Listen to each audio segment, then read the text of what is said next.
My name is Roger Buck, and today we're going to be talking in considerable depth about the New Age replacement of Christianity. What do I mean by that? Well, let's begin with the fact that, obviously, across the West, Christianity is receding, and it's being replaced.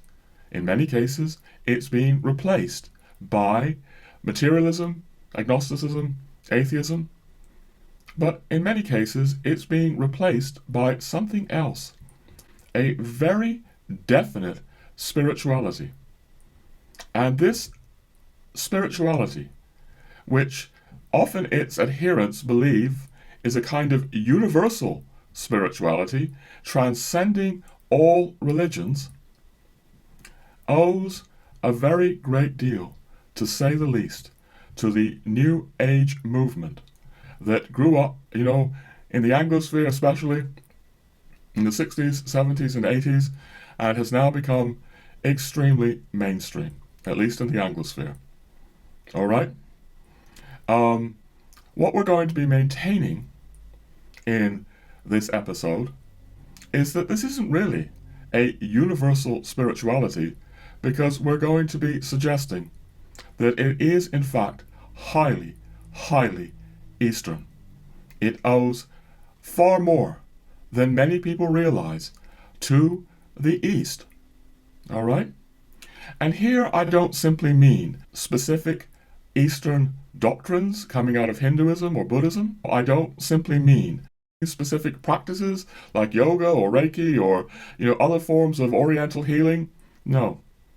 I mean something actually more essential and core than all of these things. And the way I'm going to suggest it to you right now is from a couple of lines that we're going to be taking from Valentin Tomberg's magnum opus. Okay? And we'll be unpacking this later on. But Tomberg warns of spiritual adultery, compromising one's spiritual tradition. And he suggests that we lose incredibly when, for example, we exchange a living God for an impersonal divinity, or Christ crucified and resurrected for a sage deep in meditation. I'm going to suggest to you later on that what Tomberg is really getting at here with these lines about an impersonal divinity or a sage deep in meditation replacing Christ crucified and resurrected has everything to do with this new spirituality replacing Christianity, above all in the Anglosphere. And we're going to be really unpacking these things in some depth.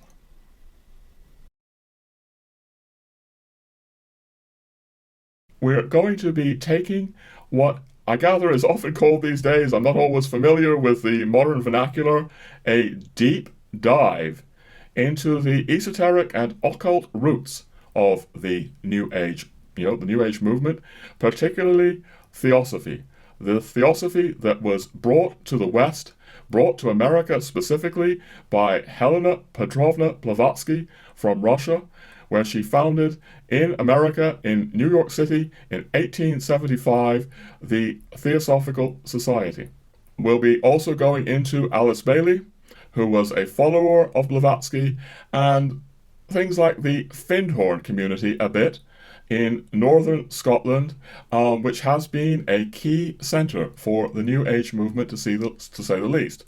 Now, as those of you who know my work know, I do have some measure of qualification to speak about all these things, because I was a member of the Findhorn Foundation in Scotland for about 3 years back in the 1980s, and I was steeped in Alice Bailey, I was steeped in Theosophy. I was a Theosophist, and I've plunged very deeply into these things. So we're going to be bringing some of those depths to the surface, we hope.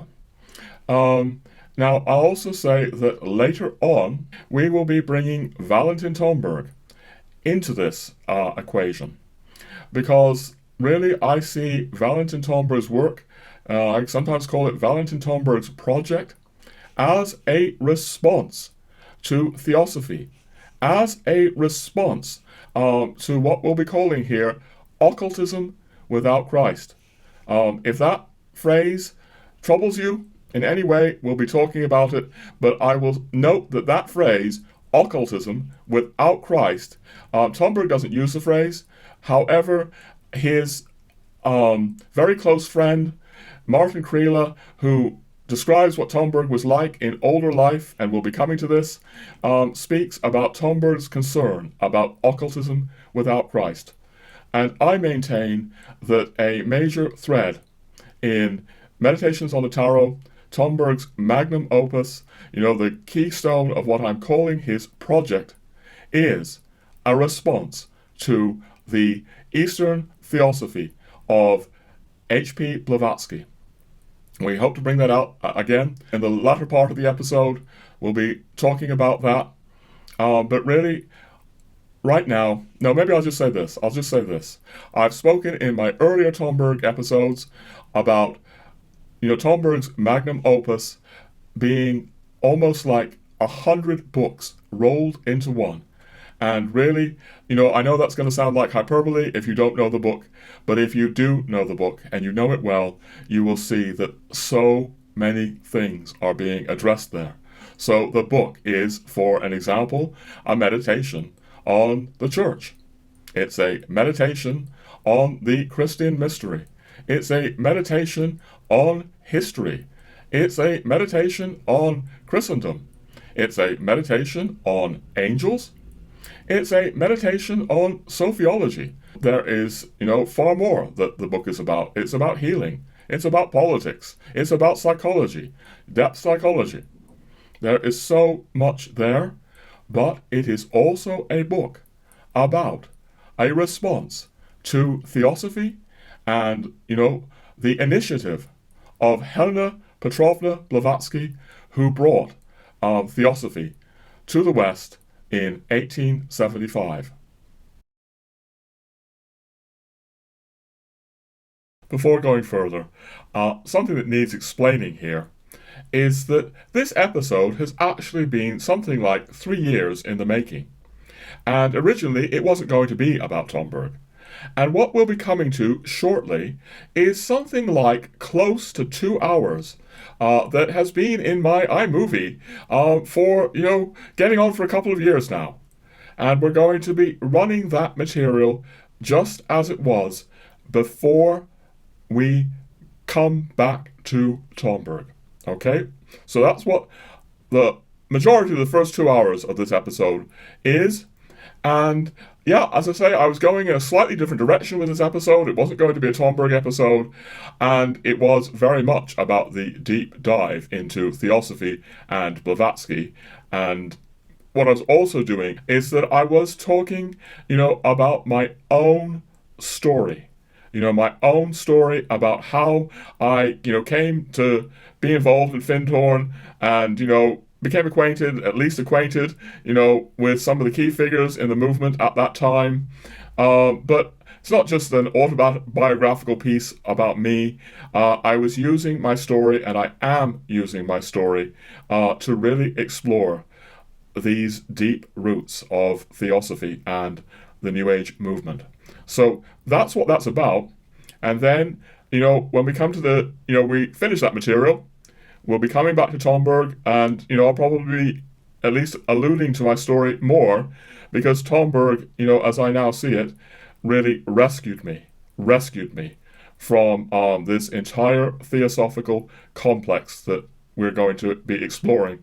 And I'm going to be at least suggesting that this is one of the purposes of his work, to bring Christianity to a world that is being immersed now in, what we're daring to call occultism without Christ.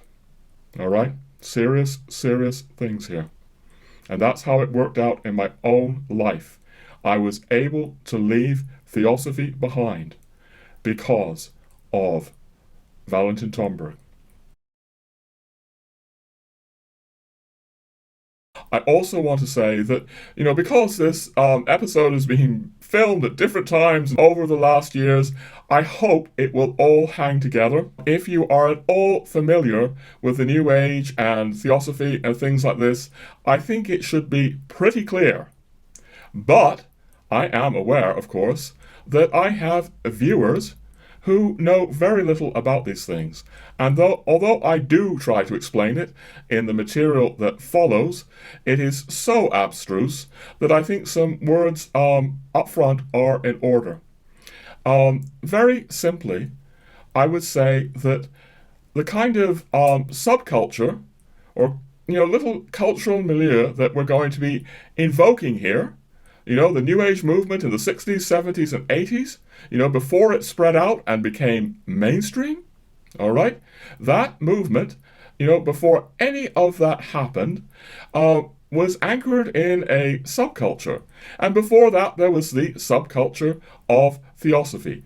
And what I think is key to that subculture could be broadly expressed as the pursuit of what New Agers, Theosophists might refer to as the transformation of consciousness or the expansion of consciousness.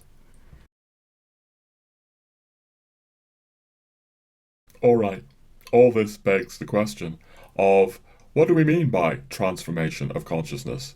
And to different New Agers at different times, it could mean different things and be seen from different perspectives. So, from one perspective, it might mean the search for enlightenment. From another perspective, or for other New Agers, it might be the psychological integration of consciousness in the sense that, depth psychologists like C.G. Jung spoke about. In other cases, it would be, consciousness of the hidden forces of this world. And the hidden forces of this world, undoubtedly exist. Angels exist, demons exist. And, far, far more. The expansion of consciousness, could relate to any or all of these things.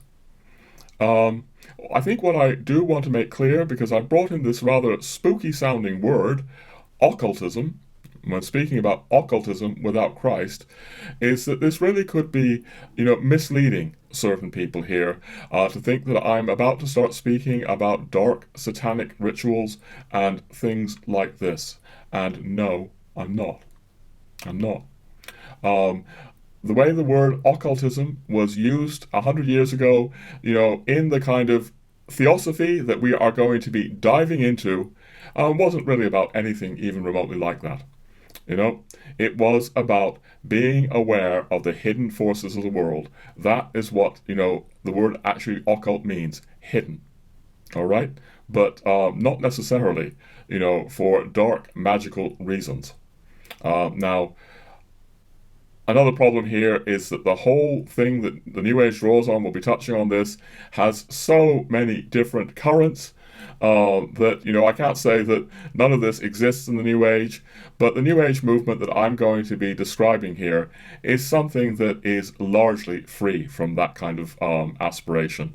Really, the kinds of people, and I really want to emphasize about the kind of New Agers that I knew at Findhorn all those years ago, seeking the transformation of consciousness.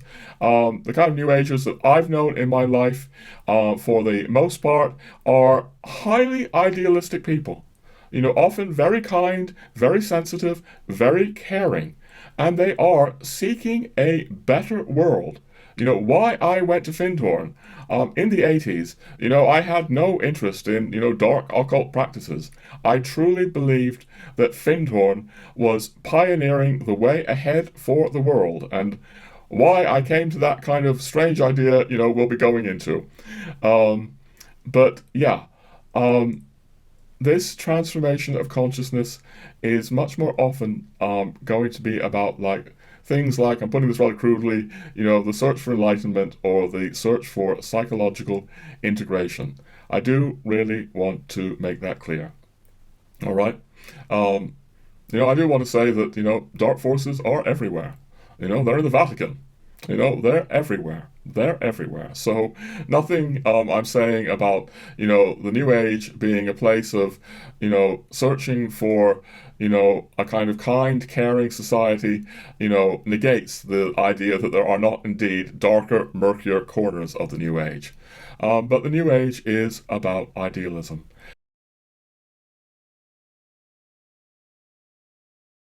And hopefully that will get a bit clearer as I begin to speak about Findhorn, where I went to live for nearly 3 years. Now, it's very difficult to know how to speak about Findhorn, but and I'll be coming to it in the episode, but maybe we just make very clear now. I mean, Findhorn, as I'll be saying later on, is like one of a kind, sui generis. It's not a church, it's not a temple, it's not a cult, it's not a community, or it's, all of these things, rolled into one. It doesn't really resemble quite anything like it, and I hope, to those of you who are, all of this is very, very strange to. I know there will be cradle Catholics who have never gone near this stuff, who may really struggle here, and others of you, this will be more familiar to. But maybe what I should bring out really right now is that whatever Findhorn is, and I hope to be making it clearer, more clear, is that it has been enormously, enormously key to the New Age movement that emerged in the late 20th century, and I say has now transformed the world, or at least transformed the Anglosphere. We'll be getting to that.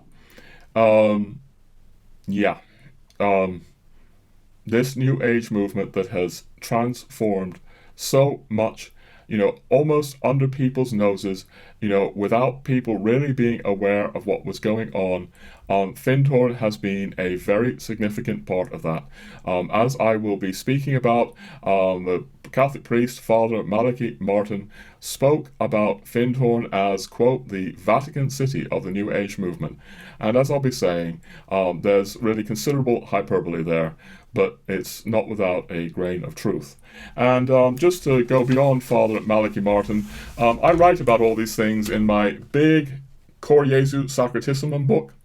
And here I quote a, Vatican document called Jesus Christ, the bearer of the water of life, that was written in the 90s about the New Age.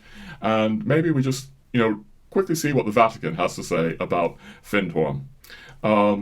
So this document says, the two centers, which were the initial powerhouses of the New Age, and to a certain extent still are, were the garden community at Findhorn in northeast Scotland, and the Centre for the Development of Human Potential at Esalen in Big Sur, California, in the United States of America.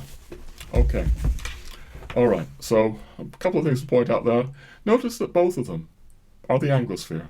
One is California, one is Britain, Scotland. I want to say that. It's relevant to things we're going to be saying later on. Powerhouses of the New Age movement. Notice how Esalen was described as a center for the development of human potential. That's kind of a key here as well. Findhorn would see itself, at least some of the time, I think, certainly would have done in my day there, as a center for the development of human potential. This is another way of, speaking about the expansion of consciousness, or the integration. Findhorn did have other languages, drawing on Theosophy, maybe again, trying to make this clear, this very strange world clear, to, many cradle Catholics who might be seeing this and having no idea. The older esoteric or occult literature of Theosophy spoke about initiation, about initiates going through stages of the expansion of consciousness. And that will be coming into this as well. And they even spoke about this happening in certain mystery schools, like a school where your consciousness would be expanded. And the Findhorn that, I lived in the 80s, certainly saw itself, or at least many of the people there saw themselves in that light as well. Yes, it's all very odd, I know, to many of you. I think before we dive into this unfinished fragment, like 2-hour fragment, close to 2 hours, there's a couple last things I want to say. First of all, I mentioned this in the last episode. The episode I did with my wife Kim. We're starting a new series of episodes on this channel where my wife and I are speaking together. I mentioned this. I'm soon off to Findhorn. I'm going back to Findhorn. I've only been back once in all the years that, since I left the New Age. And the reasons I'm going back are hard to describe, but I have elderly family there, among other reasons. It's taken me by surprise, but I am slowly, shortly going to be returning to Findhorn. In fact, by the time you see this episode, I should be at Findhorn. I think it will come out while I am at Findhorn, and I hope to be filming an episode at Findhorn, where, I go into Findhorn further. So I want to say that before we sort of launch into the old material. I also want to make a very, very quick mention of the fact that we are now using the Buy Me a Coffee scheme. There's a link down below to that, and I will be saying more about it at the end of the episode, and that we are moving in certain new directions on this channel, of which the episode I just spoke about with my wife is an example. We're hoping to develop this channel in new ways, and your support, by liking the videos, by commenting, by subscribing to the channel is very deeply appreciated. And yes, by buying us a coffee. We're very grateful to those of you who've been kind enough or able to support us by buying us a coffee. And I'll just mention that we mean very soon to initiate a monthly membership program, a monthly subscription program on the Buy Us a Coffee, where members will receive every month premium exclusive content. Now, final thing before we really start taking our deep dive into Findhorn, and above all, Helena P. Blavatsky, Theosophy, and Alice Bailey, and so on and so forth, this unfinished fragment filmed in the past. I just want to say that there's something that is quite silly that you're about to see in just a moment. You'll see me with long hair. I did have long hair back when I was a New Ager, or at least a lot of the time. But this long hair was actually filmed during the lockdown, something like 3 years ago, when some of us, did end up with longer hair. And it's a very, very silly piece of film that is relevant. Part of me really wishes I could take it out now, but I'm not. It fits with the whole. And why would I even want to take it out? Because, it's a piece of silly fun. Nothing wrong with fun. But I suppose just as we enter into this older material from, 2 or 3 years ago, unfinished fragment, I'll say this. This is the beginning of August 2024. Okay? War, in the Middle East, in addition to the war in the Ukraine, seems to be looming larger than ever. There are forces that seem to me bent on war. No doubt they involve hidden forces as well, but we're not going into that. But somehow in the kind of somberness of what I feel at this point of, the terrible things happening in the Middle East, this piece of silly fun, I don't know, you're about to see it, but strikes me as I almost wish I could cut it, but I can't. It's integral. And I want to say something else as well. And it goes something like this. In speaking about the New Age replacement of Christianity, well, this will come out in the material as well. This New Age spirituality has failed us. The attempt to replace Christianity with this very Eastern spirituality has failed us. And that's something that's very much on my mind. The kind of Findhorn that I grew up in, that I was living in the 1980s, and the kind of all the New Age activity I did. I had a life where I was, really actively working for the New Age. I really believed that this New Age spirituality was going to be the hope, that would solve wars like this. We didn't need, religion. We didn't need Christianity. We needed this new spirituality without religion. And somehow now, as I'm sitting here in August 2024, looking back on all those years, I see how very naive I was. And I also say a prayer of gratitude to Valentin Tomberg for really pointing out the enormous problems with this Eastern spirituality, this Eastern occultism without Christ, that the Theosophical movement is founded on. All right.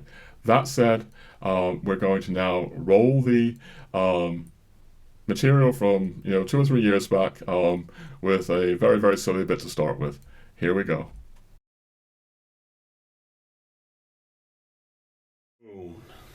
When the moon is in the 7th house and Jupiter aligns with Mars, then peace will guide the planets and love will steer the stars. Harmony and understanding, sympathy and trust abounding. No more falsehoods or derisions.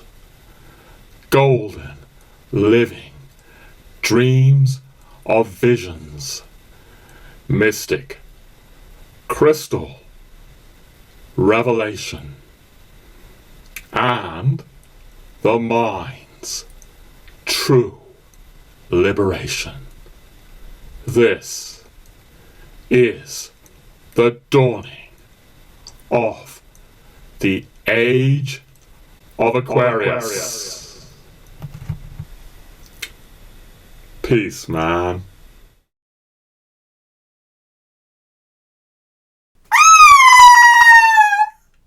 What's happened to my husband?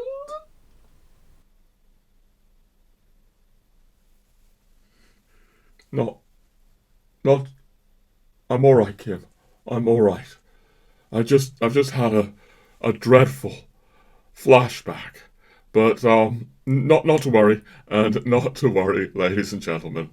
My wife Kim and I are only having a bit of silly fun, but it's not entirely silly. Maybe we'll start with that word flashback.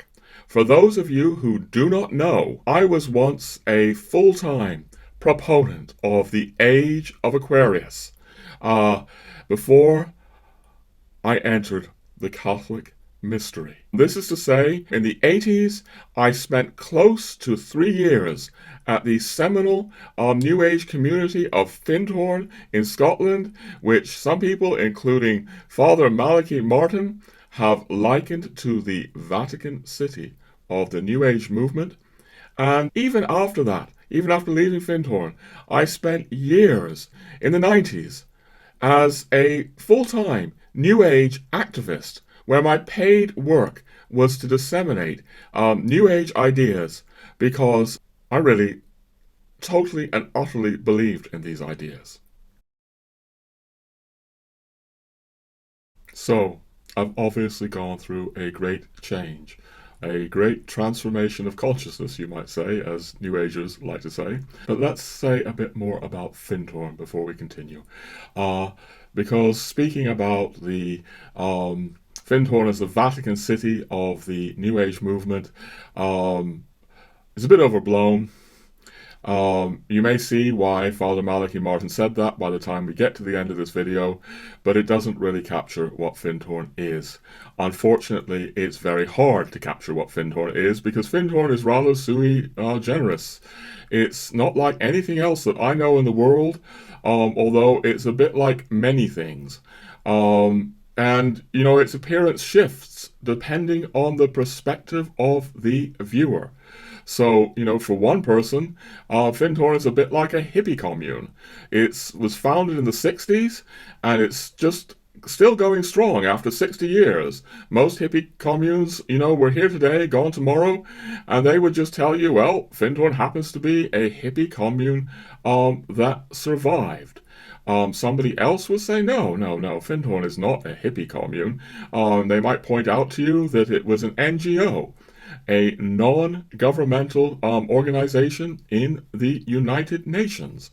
Somebody else would point out to you that Findhorn was an educational center, an educational charity, even giving accredited college classes, at least accredited in certain colleges across the world at times. Other people would point out that it's an eco-village, fostering environmental and sustainable ways of life, where several hundred people are contributing now in the sort of far north of Scotland. And then, to go to another perspective, if you had an esoteric perspective or a theosophical perspective, and I'm referring here to the Theosophy of Helena P. Blavatsky, also Alice Bailey, who followed Helena P. Blavatsky, if you were to ask that kind of person, at least the kind of person that I knew at Findhorn in the 80s, they would give you another perspective. They would maybe describe Findhorn as a mystery school. And what they meant by mystery school was a place where candidates for esoteric initiation would be prepared. Their vibrations would be raised at Findhorn, and that Findhorn, to their way of thinking, was the creation, or at least guided by an inner world of masters, hidden masters. They might point to Peter Caddy, the founder of Findhorn, who incidentally literally went to Tibet in his youth as a young man, or actually maybe it's not so incidental, to be honest with you. And they would suppose that Peter Caddy was an initiate.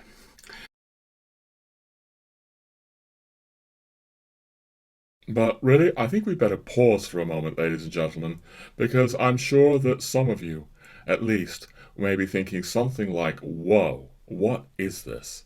Because it all sounds, it may well sound to you all a bit bewildering, strange, and confusing. And if it sounds that way, it's probably because it is strange, bewildering, and confusing to people who are outside of this New Age system of thought. The irony is that so many people at Findhorn believe that Findhorn is about a universal spirituality that transcends all religion, and they may not even realize that all kinds of people in the world don't even believe in the idea of a universal spirituality that transcends religion, and are actually very deeply attached to their religion. Now, I exaggerate a little bit perhaps, but I do think in the kind of Findhorn world, there will be a lot of people who don't fully really realize that. They're so with this New Age idea of a universal spirituality transcending religion, and they may not be fully cognizant, not completely anyway, that they're living in a world that's really quite peculiar to people outside the system, with its own peculiar jargon. We've been full of it so far. I've been speaking about hidden masters and initiation and raising vibrations. Or, the lyrics at the beginning of the song, the mind's true liberation, and the dawning of the age of Aquarius. All of that, or nearly all of it, I suggest goes back to the Theosophy that I just invoked in terms of Blavatsky and Alice Bailey. And I think in a moment we need to really explain a little bit just what Theosophy is. But before we do that, maybe I should just also say that at least today at Findhorn, there will be many people who do not know much about the about Theosophy, about the theosophical roots of Findhorn. Findhorn is again such a varied phenomenon. Some people are focusing on, like as I said, the eco village, which is about creating architecture that is very ecologically sustainable, or a wind farm, wind electricity, or organic farming. Other people at Findhorn are into psychology. Findhorn is very diverse, and it needs to be said that, especially today, is probably more diverse than ever. Not everyone at Findhorn is speaking this language, or knowing the theosophical roots of the place. But before going further, ladies and gentlemen, before saying more about Findhorn, also explaining that rather demented opening to the video about the age of Aquarius, I think we need to really try to nail down, at least a little bit, what Theosophy is, which isn't necessarily easy. I could start by saying that Theosophy is a vast, Eastern, esoteric system of thought that was introduced into the West in the late 19th century, around about 1875, by a Russian, Helena Blavatsky, who claimed to be bringing to the West secret wisdom of the East that was revealed to her by Eastern masters located in the region of Tibet. But even that is quite a mouthful. Should be clear what I mean by vast. Theosophy was immense.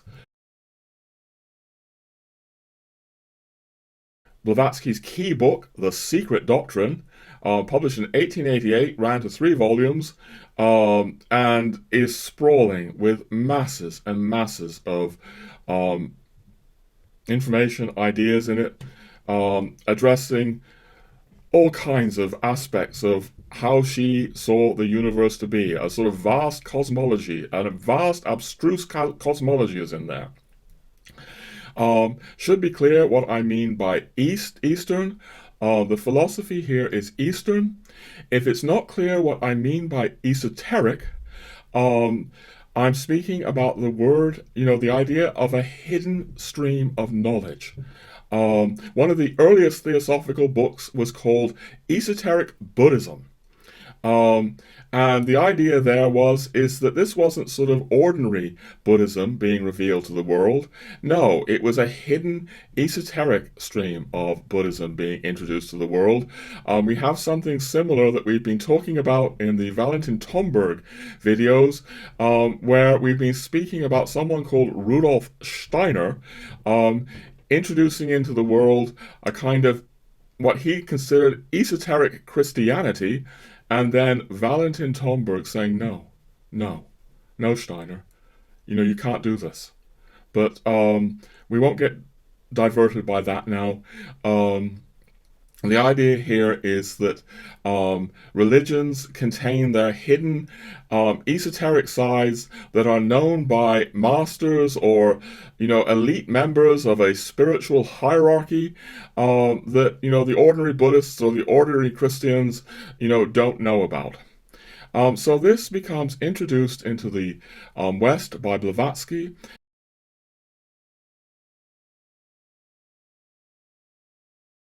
And another, key idea here, I want to say, very key idea here, is that we need this now, as in our current time. We need to go beyond religion. We need to go beyond ordinary Buddhism or ordinary Christianity. We need to transcend religion.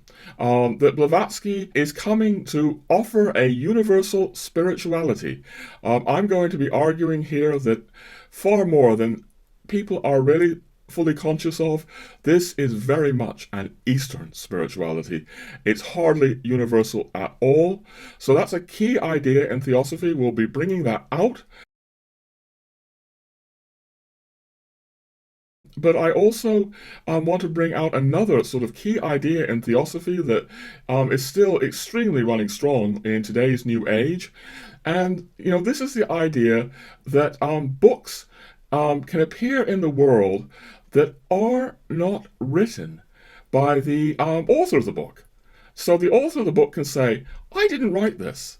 No, this book is really written by being on the inner planes, perhaps, or an angel, or maybe even an extraterrestrial, who I've just channeled this book. I've channeled this book from a higher source of intelligence than I have. Blavatsky introduces this into Western consciousness because she claimed to be in touch with, telepathically in touch with various hidden masters. But all of this is still going on.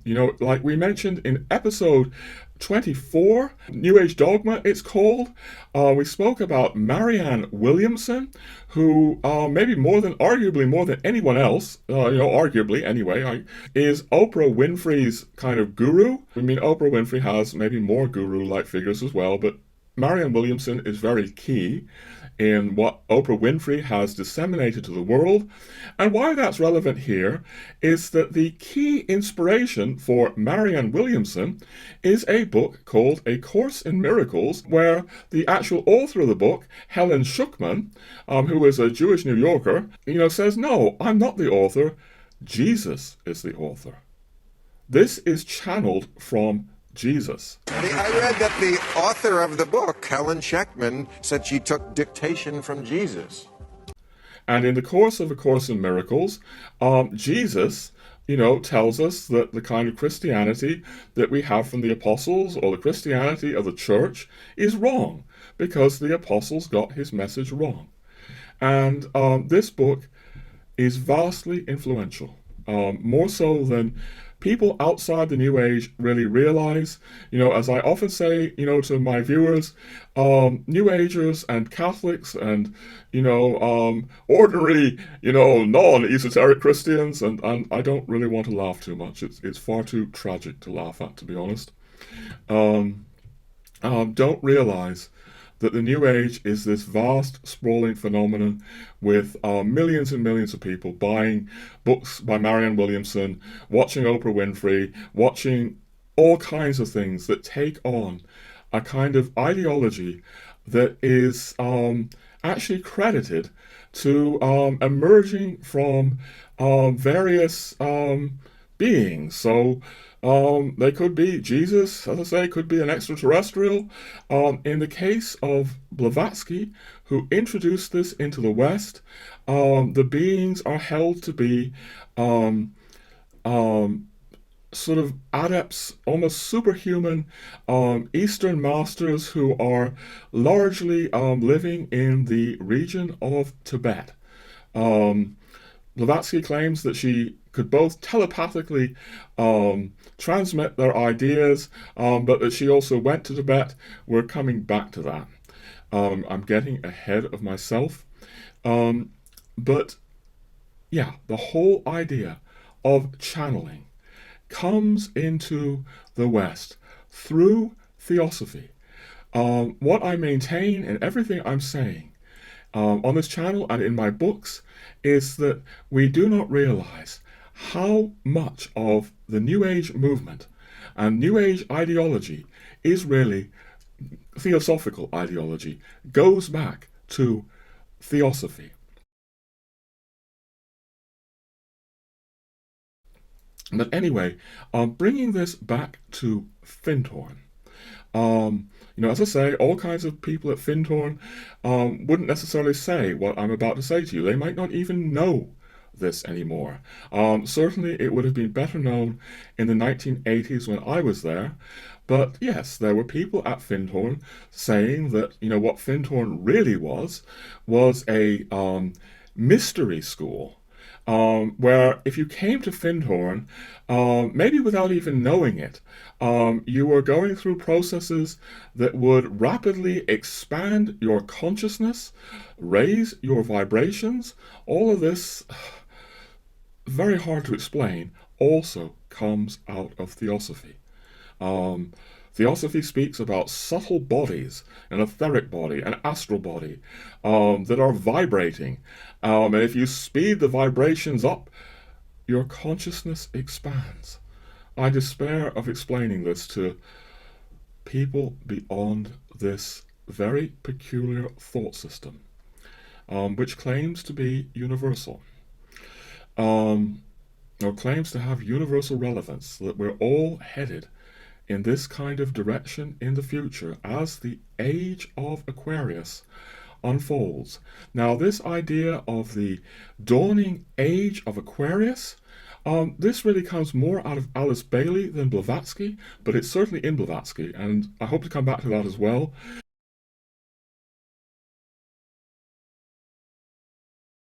But anyway, yeah, I want to say that back when I was at Findhorn, Findhorn was seen as a mystery school where your vibrations would be raised, the transformation of consciousness could be facilitated, and what all this, went back to actually was a prophecy that the Theosophist Alice Bailey made in 1922, around about there, if I recall correctly. But the prophecy that she made, of course, she would have said, well, this isn't my own. I'm not prophesizing this. No, I'm being telepathically instructed by an Eastern master who became known as the Master D.K., Theosophical Master Dwal Kool, that Blavatsky was also allegedly in touch with. So Bailey claimed to be in touch with the same masters, Eastern masters, as Blavatsky. I apologize for how bizarre and abstruse this is to my ordinary viewers, but it's having a far bigger impact on society, I maintain, than many people realize. I will be expanding that. So anyway, the prophecy that Alice Bailey, allegedly records from the Master D.K. in 1922 is that as the age of Aquarius is being, coming into being, there will be these mystery schools preparing people for initiation, and perhaps the very first of these, she predicts, will be at an isolated place in Scotland or Wales. So, people at Findhorn back in the 80s would say Findhorn is the mystery school that Alice Bailey prophesied in 1922. Again, not everyone at Findhorn will tell you that. Certainly not today. I can imagine that, many people at Findhorn today who are maybe far more involved with sort of psychotherapy or, ecological, and environmental construction of this eco-village, they may not have the slightest clue on what I'm saying here. But this kind of thinking is very much at the roots of Findhorn. Peter Caddy, who we mentioned before, the founder of Findhorn, was absolutely steeped in this. In fact, he believed that he was guided by one of these theosophical masters, the master of the seventh ray. All of this is very much in the roots of what Findhorn is, and yet not everyone realizes that today. So many, many, many different ideas about Findhorn. And probably all those years ago, I would have said there's truth to all of those things, all of those perspectives. Maybe I just say a little bit before we go on about what happened after I left Findhorn, because I left Findhorn with the express intent of bringing Findhorn ideas or Findhorn ideology to the wider world with the support of people close to Findhorn. I was part of setting up a registered charity in Cambridge, England, to really disseminate New Age ideology. This meant that we invited all kinds of prominent speakers, prominent in at least the British New Age scene at that time.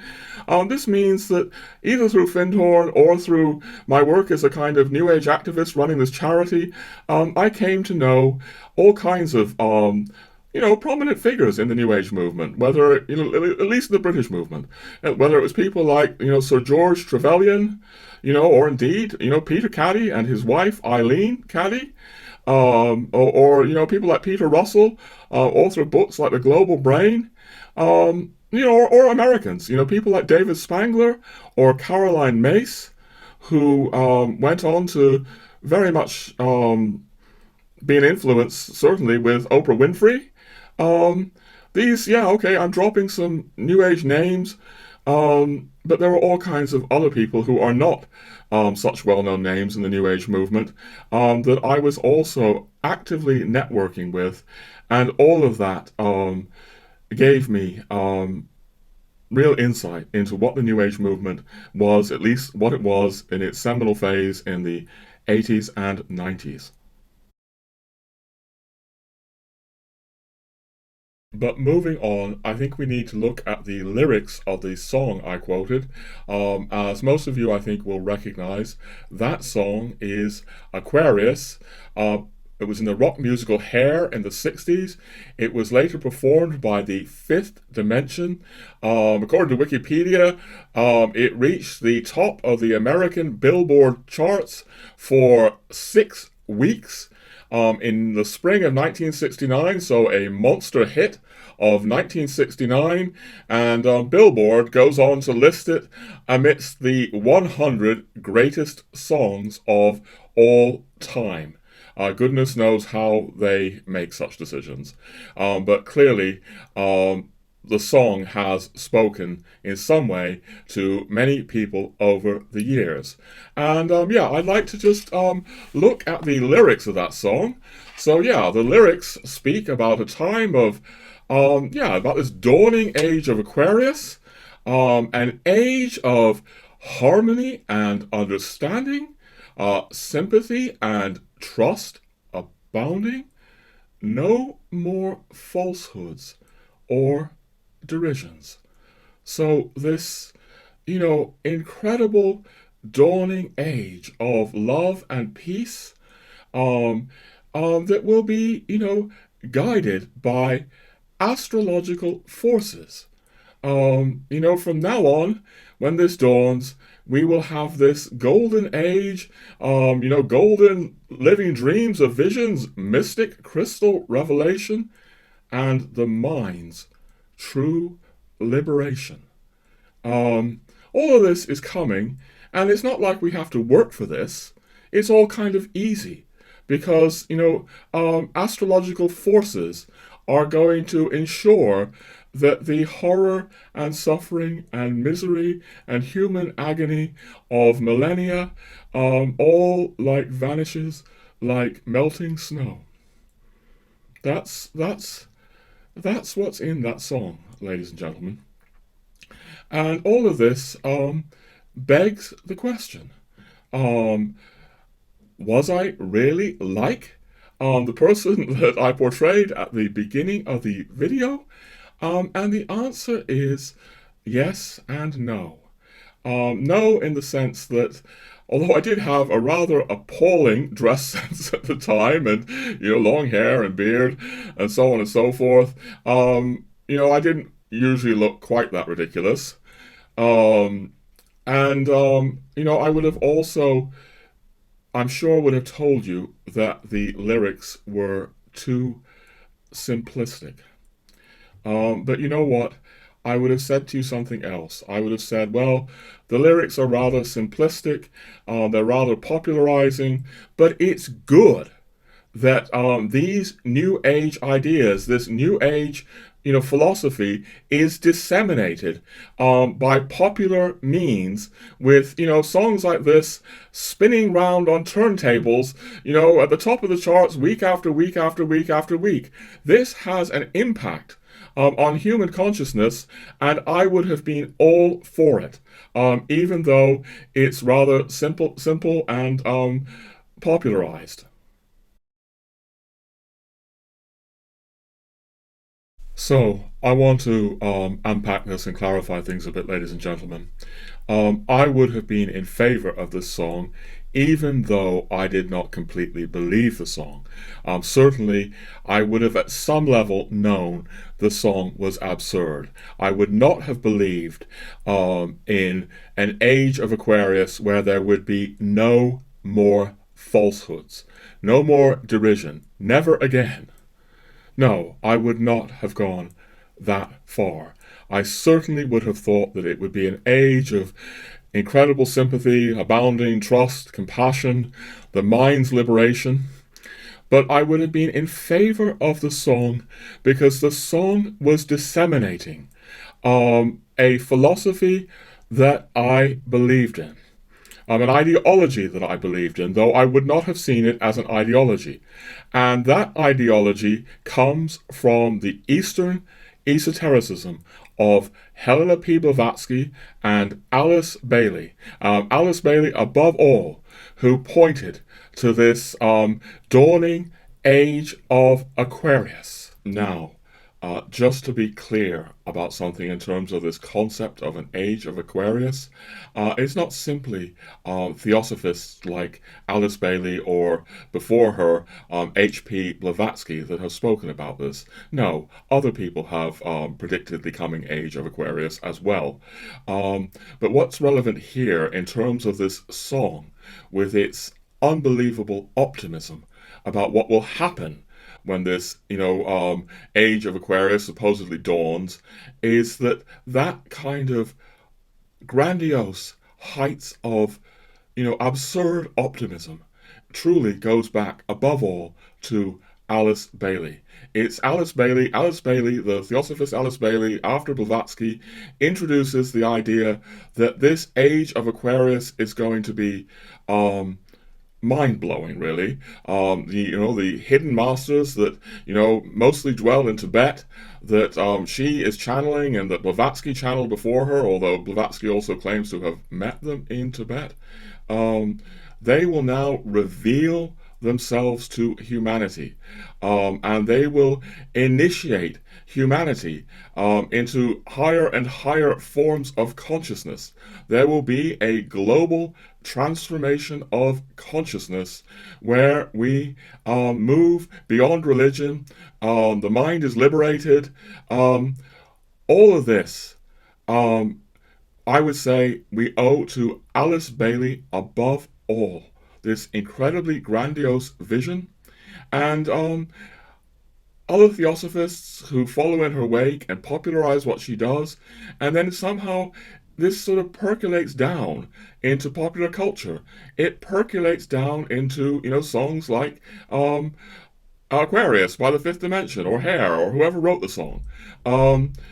So I would have seen this song as a rather popularized, maybe bastardized, version of Alice Bailey's Theosophical predictions, but it wouldn't have bothered me that much, because I would have thought what's important is to get the ideology, well, I wouldn't call it an ideology, what's important is to get these ideas out there, and it's because these ideas, ladies and gentlemen, were important to me. I believed in Findhorn.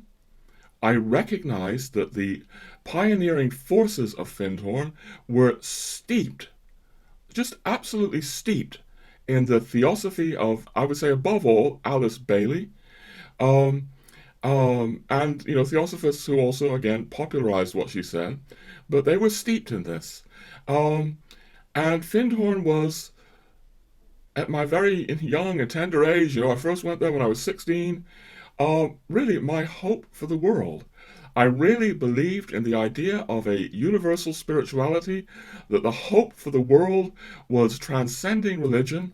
Therefore, by the time I finally moved to Findhorn, permanently, this is around age 22, I really set myself the task of really, really deeply studying Alice Bailey, and I do mean study, because, as absurd as all this sounds, Alice Bailey, H.P. Blavatsky are tough authors to read.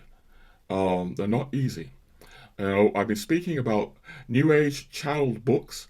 I would say that 98% of them are drivel. But there is a 2% that isn't drivel. It may be filled with absurdity, but it has a level of erudition, it has a level of intellectual coherence that can make it very demanding to absorb. I really want to make that clear. Alice Bailey's erudition impressed me, and I saw how key it was to Findhorn. So I set myself the task of reading these thousands of pages of Alice Bailey, far more than, Blavatsky's Secret Doctrine, which I confess I've never read. I've read parts of it. But, so I set myself to reading Alice Bailey because this was really my hope for the world at this time. And, even though Alice Bailey has these kind of grandiose, absurd heights, I want to say again, it's not as grandiose as saying, there will never, ever, ever, ever again be human falsehood. But no, there will just be a transformation of consciousness into a far more loving and peaceful existence, guided by the masters. I know it all sounds absurd to my viewers, because it is absurd. But it's not as absurd as the song. And moreover, it rather made a certain sense. You can look at the world, you can see that religion is, it certainly can appear, especially to people who don't practice a religion. This is the thing with people at Findhorn. There's so much kind of putting down of religion, not all of it conscious. Many people at Findhorn would say, we're not putting religion down. But the kind of people that Findhorn attracted then, and I suspect still does, had never really practiced religion. I certainly hadn't practiced religion. You can sort of look and say, well, yes, it makes sense. Religion is fading away. Maybe there is a kind of universal spirituality that transcends all religion. Maybe I just bring in something else here. We've been speaking about Blavatsky after she allegedly went to Tibet and then came to the West and started the Theosophical Society in 1875. The Theosophical Society had a famous motto. That famous motto is, there is no religion higher than truth. You can see how that famous motto can make sense to people. They can sort of say, well, religions are, intellectual systems designed to capture the truth, and surely the truth is more ineffable and ungraspable than any religion, and they won't necessarily notice that there is a sleight of hand going on there. What I would say the sleight of hand going on there, ladies and gentlemen, is that when Theosophy, when Blavatsky proclaims there is no religion higher than truth, she's actually saying, what's implied there is you don't need religions, you need the truth, and I'm going to give you the truth. Theosophy is going to give you the truth. And it may not have occurred to the early Theosophists, in fact, I'm sure it didn't, that Theosophy becomes the religion. There's a kind of theosophical set of dogmas that people subscribe to. Including, yes, the idea of a universal spirituality that we're all headed towards, that transcends religion, without people ever realizing that what Blavatsky and Alice Bailey are really passing off is very Eastern. We're going to continue developing this. People are buying in to a set of theosophical dogmas. I might call it theosophical orthodoxy. They think they've transcended religion, but really they just have another set of dogmas, another kind of religion, a kind of theosophical orthodoxy. And I would say that there's also, like a New Age orthodoxy. Also, we brought up Steiner. Steiner is the founder of Anthroposophy, which we just mentioned, was advocating an esoteric Christianity, so-called. I would say very much, and this is what I'm getting at in the Tomberg episodes, there's an anthroposophical orthodoxy. All of these things have this in common, that they think that they're moving us beyond, ordinary religion, but they may well turn out to be religious systems in themselves with religious dogmas and religious orthodoxy. But they're proclaiming, that the mind can be liberated.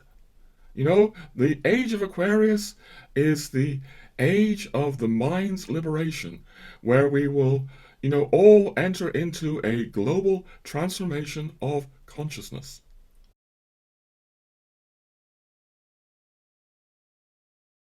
Now, all this begs the question of, what's the mind going to be liberated from? And the answer that I would have said, and I think many people at Findhorn would have said, is it's going to be liberated from the cultural baggage of the past, the patterns of the past, particularly the Western past. What I maintain in everything I'm saying about the New Age movement, and I will be expanding on this, is that although the New Age movement claims to be a universal spirituality beyond all religion, it's really something highly Eastern. Blavatsky and Bailey are drawing on Eastern sources, even Peter Caddy going to Tibet. All of this, in some way, derives from the East. And in here is a rejection of Western culture. Certainly there's in the Findhorn New Age mentality that I participated in the Theosophical mentality, there's a rejection of Western materialism. That the West has led us into a materialistic society that can no longer conceive of the spirit. But also there's a rejection of Western religion, specifically, of course, Christianity. This is through and through. We need to be liberated from, patterns of Western materialism, patterns of Western religion like Christianity. Christianity in Theosophy is associated with the outgoing, passing age of Pisces. Pisces in astrology, as you will know, is the fish. The fish is an ancient symbol of Christianity. The idea there is that this is all fading away. Now, ladies and gentlemen, it's very easy to sort of scoff and sneer at all of this as absurd. Because there are very clearly high doses of absurdity here. But I really want, to the best of my ability, not to scoff and sneer. I want to suggest that there's something really very tragic going on here. It's tragic because, in a way, the New Age appeals to people of a very idealistic orientation. People who are longing for a better world. People who are, very often questioning materialism, questioning capitalism, questioning the destruction of the environment, longing for something better.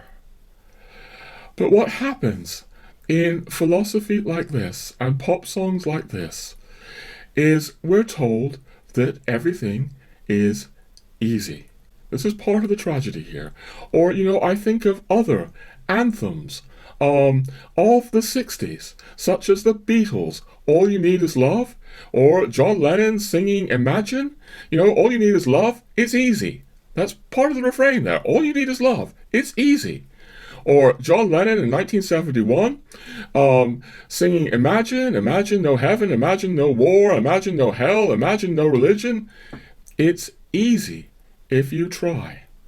Now, anyone who's looked at John Lennon's life, and I certainly did a lot in my youth, I studied books of John Lennon and so on and so forth, will know that John Lennon found it very, very difficult to live out a life of great saintly love, I would say, because love, to really love, isn't easy, ladies and gentlemen.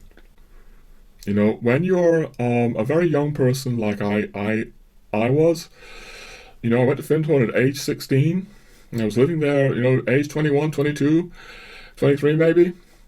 Life hasn't given you the kind of hard knocks that it later gives you. You know, you may think that it's easy to love.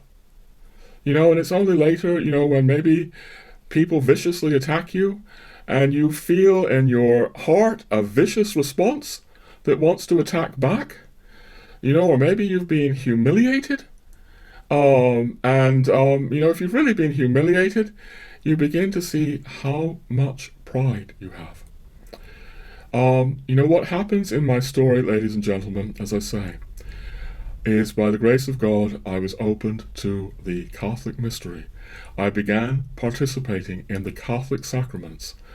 And I really believe now that the sacraments, and I'm speaking here above all of the Eucharist, but also the sacrament of penance, confession, I very much try to practice both regularly. They've opened me to the deepest joy of my life, far greater than anything I ever had at Findhorn. But they also reveal to you the darkness of your own heart. That's what I believe the Catholic mystery is about. It's about telling us that love isn't easy. It's not easy if you try. Love is hard. And it's impossible without a Savior. And for me, I need the sacraments. I need the sacraments to really love.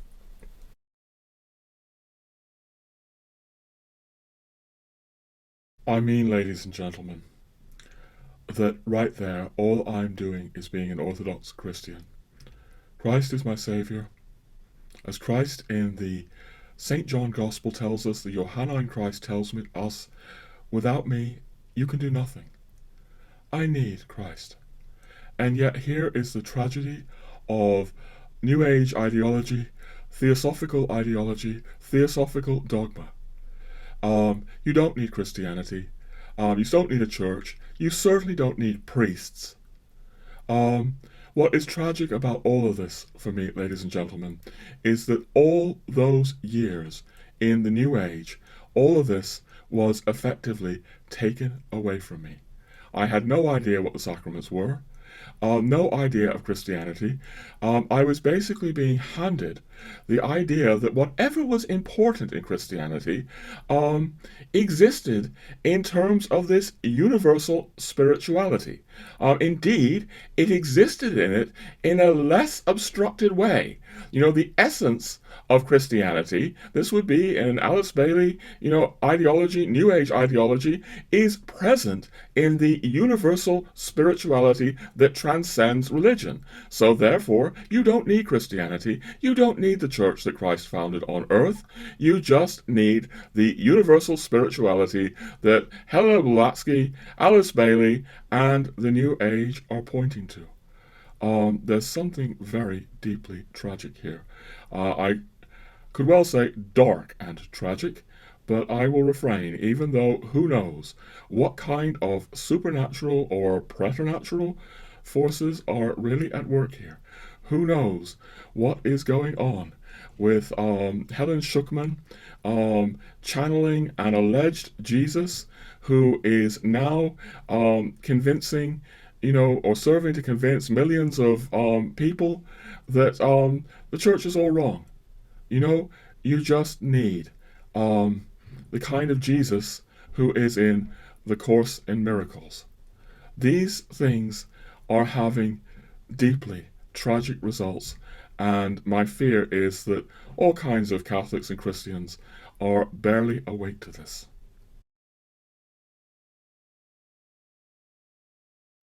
You know, ladies and gentlemen, I just pointed to my own tragedy by saying that, you know, all through my teenage years, my 20s, my early 30s, I was misled about the Christian religion. I was told that this universal spirituality could replace religion, and I later found in the Catholic Church the greatest meaning and the greatest joy in my life, and that all of this was essentially lying to me. I could never find any of this in Findhorn. And, moreover, I want to say about the sacraments.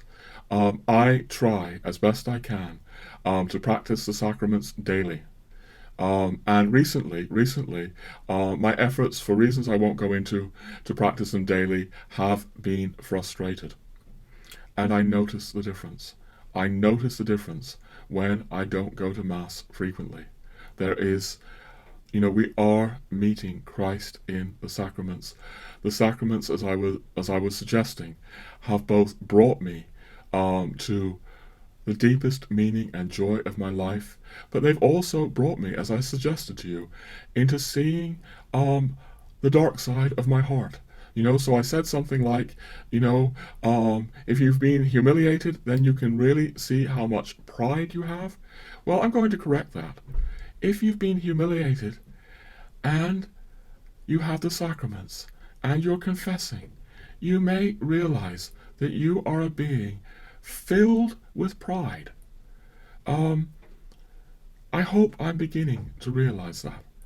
And I don't know how much I could ever have realized that through the New Age if I had continued in the New Age. Because, in the New Age, in Alice Bailey, you don't go to a priest and confess your sins. Indeed, Alice Bailey is so filled with optimism. Optimism about this dawning age of Aquarius. It's maybe not quite as absurd, or it's not as absurd as the song lyrics suggest, but it's all so easy. There's, because Alice Bailey and Theosophy is so Eastern, this so-called universal spirituality that it embraces doesn't have the same qualities as Christianity. For a start, there's an enormous emphasis on detachment, because this is a form of Buddhism, esoteric Buddhism if you like, but it's a form of Buddhism that this represents, not, coming in some ways out of Tibetan sources. It's not a form of universal spirituality. It's a very Eastern form of spirituality that encourages us to be detached and really upbeat. Very, very upbeat. The kind of messages in these books shy away from human tragedy. So, for example, at one point in the Alice Bailey books, she's actually praising the bomb. She's praising the bombing of Hiroshima and Nagasaki as a great event for humanity. There's a strange lack of human, and I would say Christian, feeling in the stream of Theosophy, as it encourages us to simply be detached, upbeat, optimistic. This is not universal spirituality, ladies and gentlemen. Now, I've been speaking about my own tragedy in being diverted from Christianity, being diverted from Catholicism, being diverted from what the sacraments could give me. But of course, that's rather self-centered. We're not just talking about Roger Bach being diverted from religion by the claim of a universal spirituality. We are talking about untold, countless, hundreds of thousands, millions of people, I believe. Because the ideology in Theosophy does percolate outwards, it becomes popularized, it goes into all kinds of pop songs. We speak about John Lennon singing Imagine No Religion. It's easy if you try. I can't, definitively link John Lennon to Theosophy, although obviously he very much participated in Eastern religion. But Theosophy, and I mean to explore this more, New Age ideology, it radiates out, it spreads out across the planet through pop culture in all kinds of ways. Someone like Marianne Williamson, with A Course in Miracles appearing on Oprah Winfrey and, other American talk show people like Bill Maher. I hardly know who these people are, but they're huge people in the American media scene, I gather. Those are the more obvious examples. But it's radiating out through all manner of media these days. That you don't need religion, you don't need the church, and, what's a sacrament? What's a priest for? And yet, it's almost like a secret now. Catholic converts, like myself, are finding that the sacraments give them something that they never experienced, before they entered the Catholic mystery.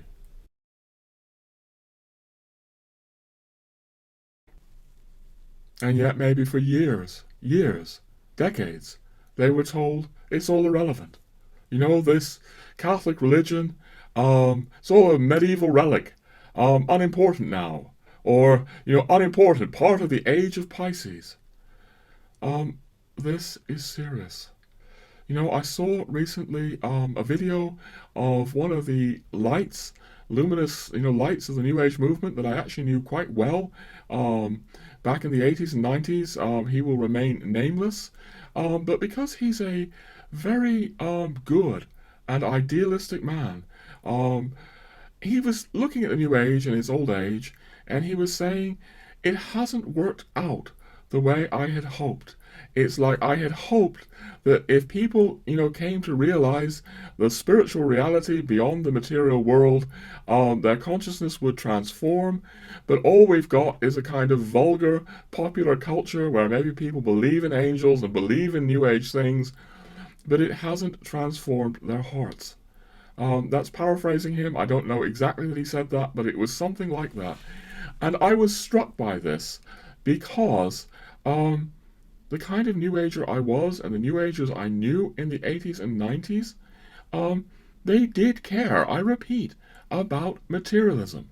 They cared about capitalism. They cared that the world was being sucked down into a dehumanizing materialism, and they thought the New Age was the answer. And now the New Age has become popular and mainstream, so much so that it's almost hard now to identify what the New Age movement is, but that's another point. We'll come back to that.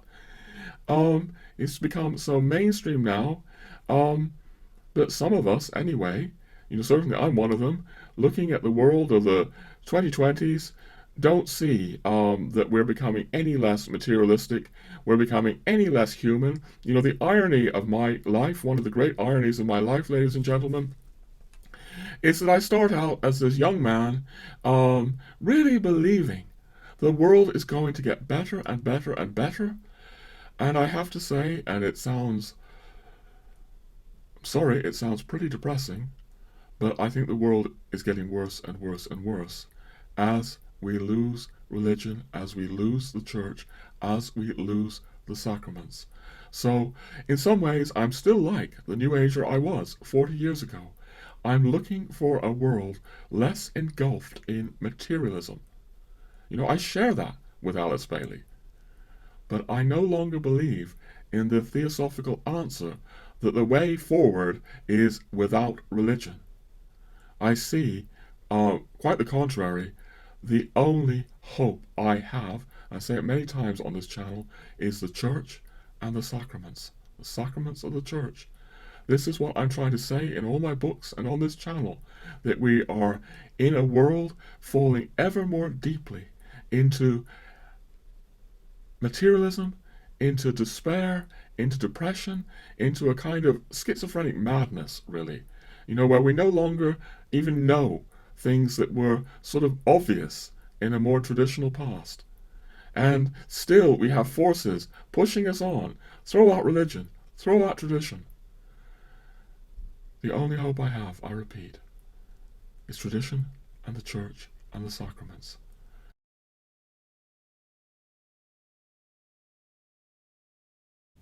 All right, ladies and gentlemen. It's been a couple of days since I recorded that last, and I've been looking at it again, pondering it, praying about it, asking, what am I really trying to say here? I want to make a couple of notes before we proceed. First, I am conscious that I am speaking still in generalizations. I did say earlier on that it was necessary, at least at first, to speak in broad strokes.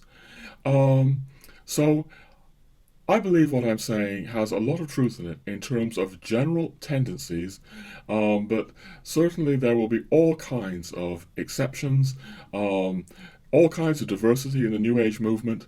We're going to come back to that. I just want to ask you to bear that in mind still. Also, just the last few minutes you saw had a kind of burst of passion in them. And when you're passionate, you can be less precise. But the passion here, I think, actually serves a purpose.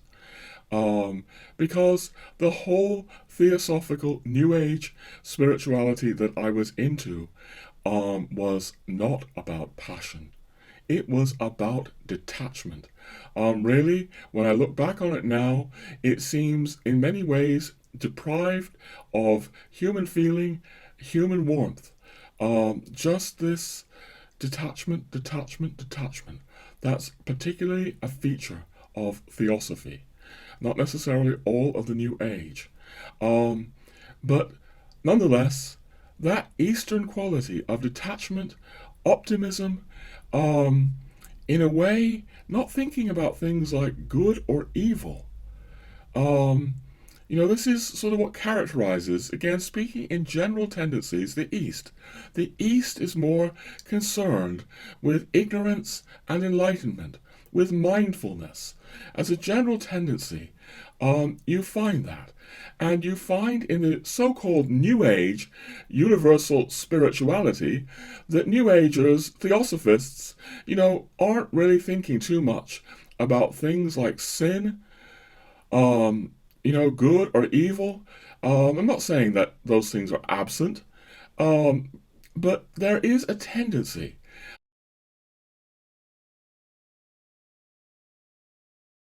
And there's certainly a tendency in Theosophical and New Age circles to look at Christianity as though it were all rather dour. Those Christians are obsessed with morbid ideas of original sin and suffering and a crucified Christ. And again, they associate this, and this follows Alice Bailey, with the outgoing age of Pisces. In my view, such people are trying to have their cake and eat it too. Because on the one hand, they're rejecting Christianity, key parts of what Christianity is, such as original sin, such as the crucifixion. They're describing it as outmoded, atavistic, passé, and then they turn around and claim that their universal spirituality fully embraces Christianity. You will find all kinds of people of the kind of mindset that I once participated in. I probably said such things myself, who would say, I'm not against religion. I'm not against the church. My universal spirituality embraces the church, and I feel, very warm towards Christianity because I would assume that I had the same thing. I wouldn't have thought that Christianity gave you anything different. And what I'm really concerned about, ladies and gentlemen, is that we have now a New Age replacement for Christianity, where all kinds of New Age people unconsciously and innocently assume that they have Christianity. They have the essence of Christianity under the umbrella of their universal spirituality. I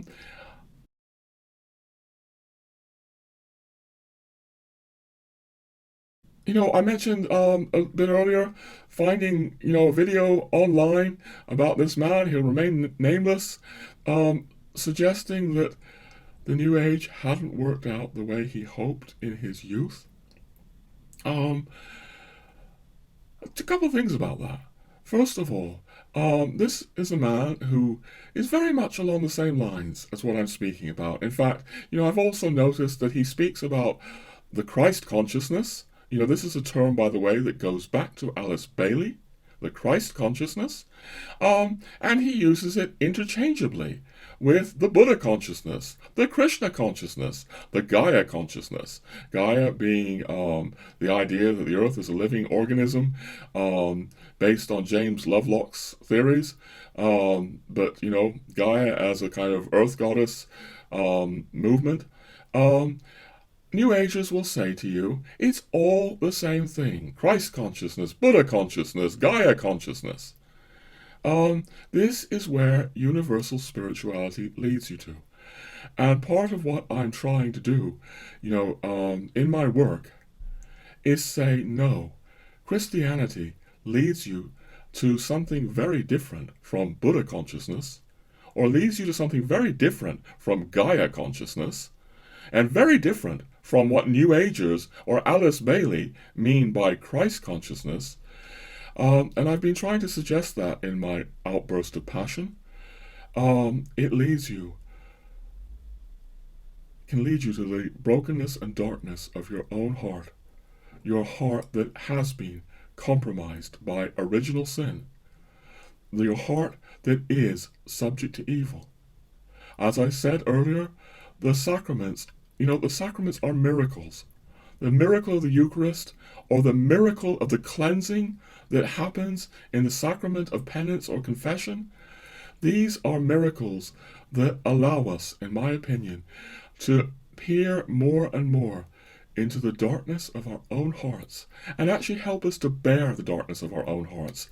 I think part of the reason why the New Age is so, or can be anyway, a general tendency, relentlessly upbeat, is that in some cases at least, New Agers are being robbed of the means to confront the darkness of their own hearts.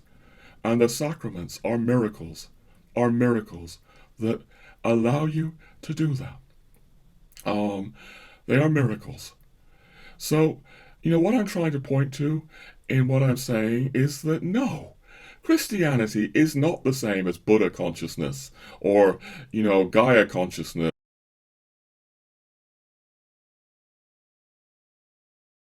The idea that it's all the same thing goes round and round and round.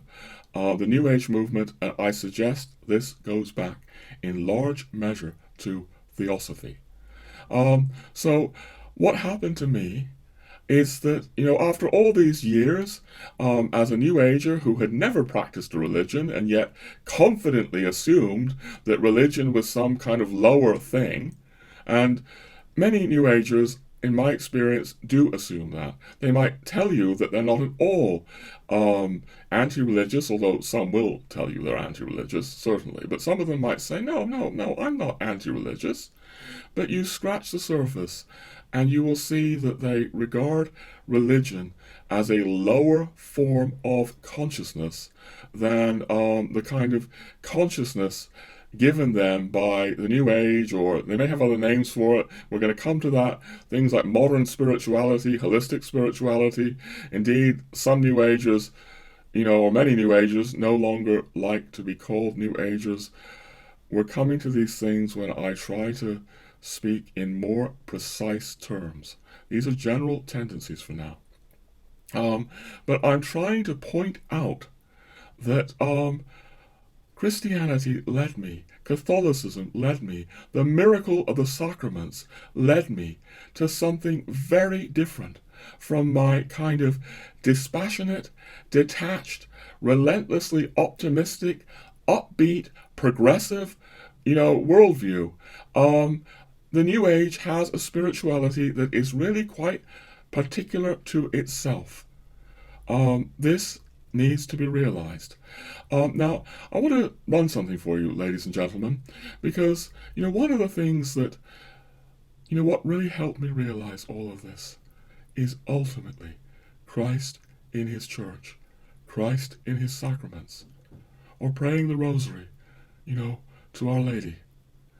But Christ in his church is mediated by all kinds of things. You know, I'm going to be saying later how Valentin Tomberg helped disentangle me from the New Age. Christ was working through. I needed Valentin Tomberg, but we're coming to that later on. But also, Christ was working through Ireland and the Irish.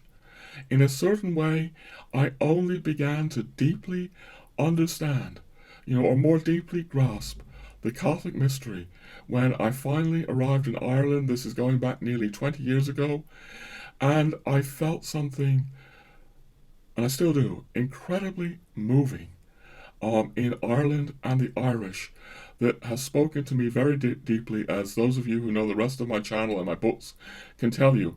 But I'd like to run you just a couple of minutes or so, I think, from an earlier episode on this channel where I'm being interviewed by a very special Irishman called Paul McAree, a Catholic, Irish Catholic.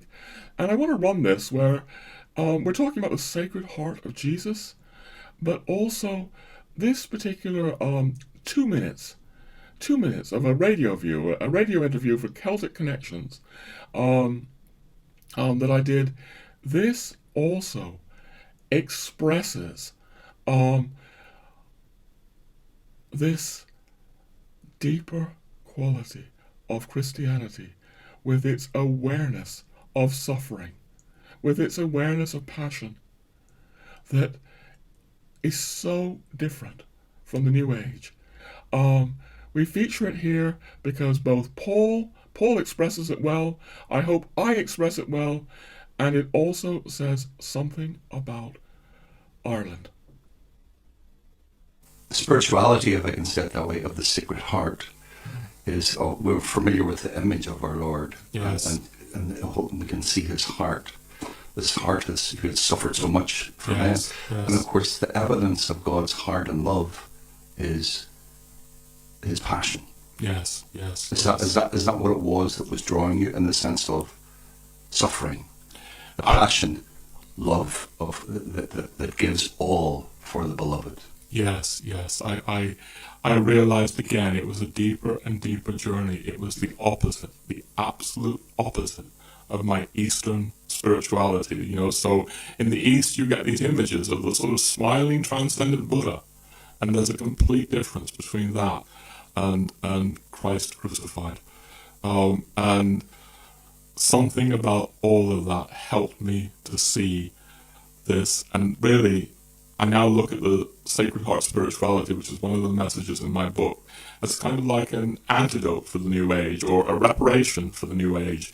It's like New Agers are not interested in a suffering Christ. They want a Superman. They want a powerful man. I mean, I'm putting this rather simply in generalizations, but there's a strong thread through all of the New Age that, it's really about becoming like this detached, smiling Buddha. It's this Eastern idea of, I can be enlightened, I can be liberated from suffering. And the message of the crucified Christ is that God is suffering with us. Yeah. It's a completely different spirituality to the New Age. Yeah, that we're entering into that suffering in our own suffering, as St. Paul says, to make up for, we talk about that, but exactly. What we're doing is we're entering into that. Yes.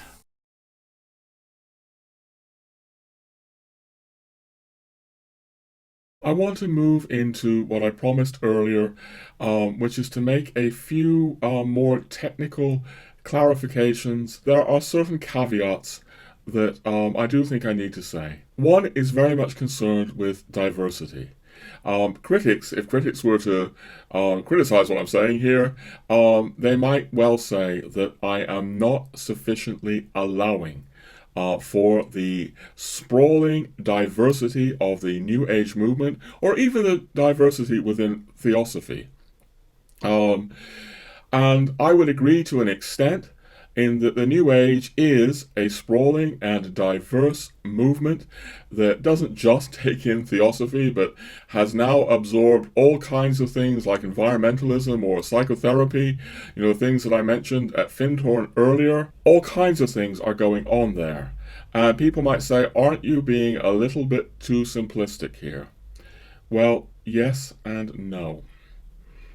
I think far more of the New Age goes back to Theosophy than I can readily or easily demonstrate to you right now, ladies and gentlemen, in the course of this video. Frankly, it would be rather tedious and long. I do this in my books, particularly my Big Core Jesu book, which is the big blue book you see behind me. So that's the place to find that argumentation. But I think what I'll say now is that I've spent something like 40 years in or around the New Age. I spent 20 years actively engaged in it. And then as I began to emerge from it, I needed to understand, what the heck had happened to me, to really get to the roots of what this is all about. And that has led me to the conviction that many people who would say that I'm overemphasizing Theosophy may not actually sufficiently know enough about the enormous power of Theosophy. But to give these people their due, I want to point to a Dutch academic by the name of Hanegraaff. He speaks about the New Age in the strict and the broad sense of the terms. So the strict sense of the term is the sensu stricto, and the broad sense of the term is the sensu late. In the broad sense of the term, you can say, no, the New Age is this sprawling thing. It's now gone massively mainstream. It's harder than ever to define. It brings in all kinds of things from, A Course in Miracles, which is not, explicitly theosophical, although A Course in Miracles is the same methodology as Theosophy that I've been pointing out. It's all about this idea of channeling, a vastly higher being than yourself, allegedly channeling. It's the same methodology as Blavatsky introduced into the West. But people can say, well, the New Age is about Reiki, it's about yoga, it's about Buddhist meditation, it's about Feng Shui, it's about all kinds of things. And, as Hanegraaff would put it, in the wide sense of the term, that is true. But in the strict sense of the term, a kind of hardcore of the movement, as I see it, it's far more about Blavatsky than many people, I think, and Theosophy and Alice Bailey, who followed Blavatsky again, are recognizing. Far more. Certainly, again, very, very much at the roots of Findhorn. But I think, because I am sensitive to these arguments, I've been really trying to check this out. All my years at Findhorn, I was being pointed back, Theosophy, Alice Bailey. This is what was going on. But as, I began to emerge from the New Age and really want to check things out, I wanted to be more sure. So I've done a lot of reading, actually, over the last 20 years of academics who have studied the New Age movement. And they all point to the same conclusion that I had being in the movement of the tremendous inheritance from Blavatsky. I'm going to read you something here. This is an encyclopedia put together by a Protestant scholar, a man named Melton. A little word of caution before I say more. There's quite a lot of Protestant literature on the New Age movement. I'm glad that Protestants are very aware, and I often think they're more aware than Catholics of what's really going on here. Unfortunately, in my opinion, a lot of the Protestant literature about the New Age is not well researched. Some of it has a quite, I'm sorry to say, hysterical, polemical tone, where the author wants to sort of convince the reader of claims that I don't think are fully justified, to say the least. Or even if they haven't done that, they haven't penetrated the core. I need to say this book, maybe despite the appearance, is not at all like that. I see this man as a serious scholar.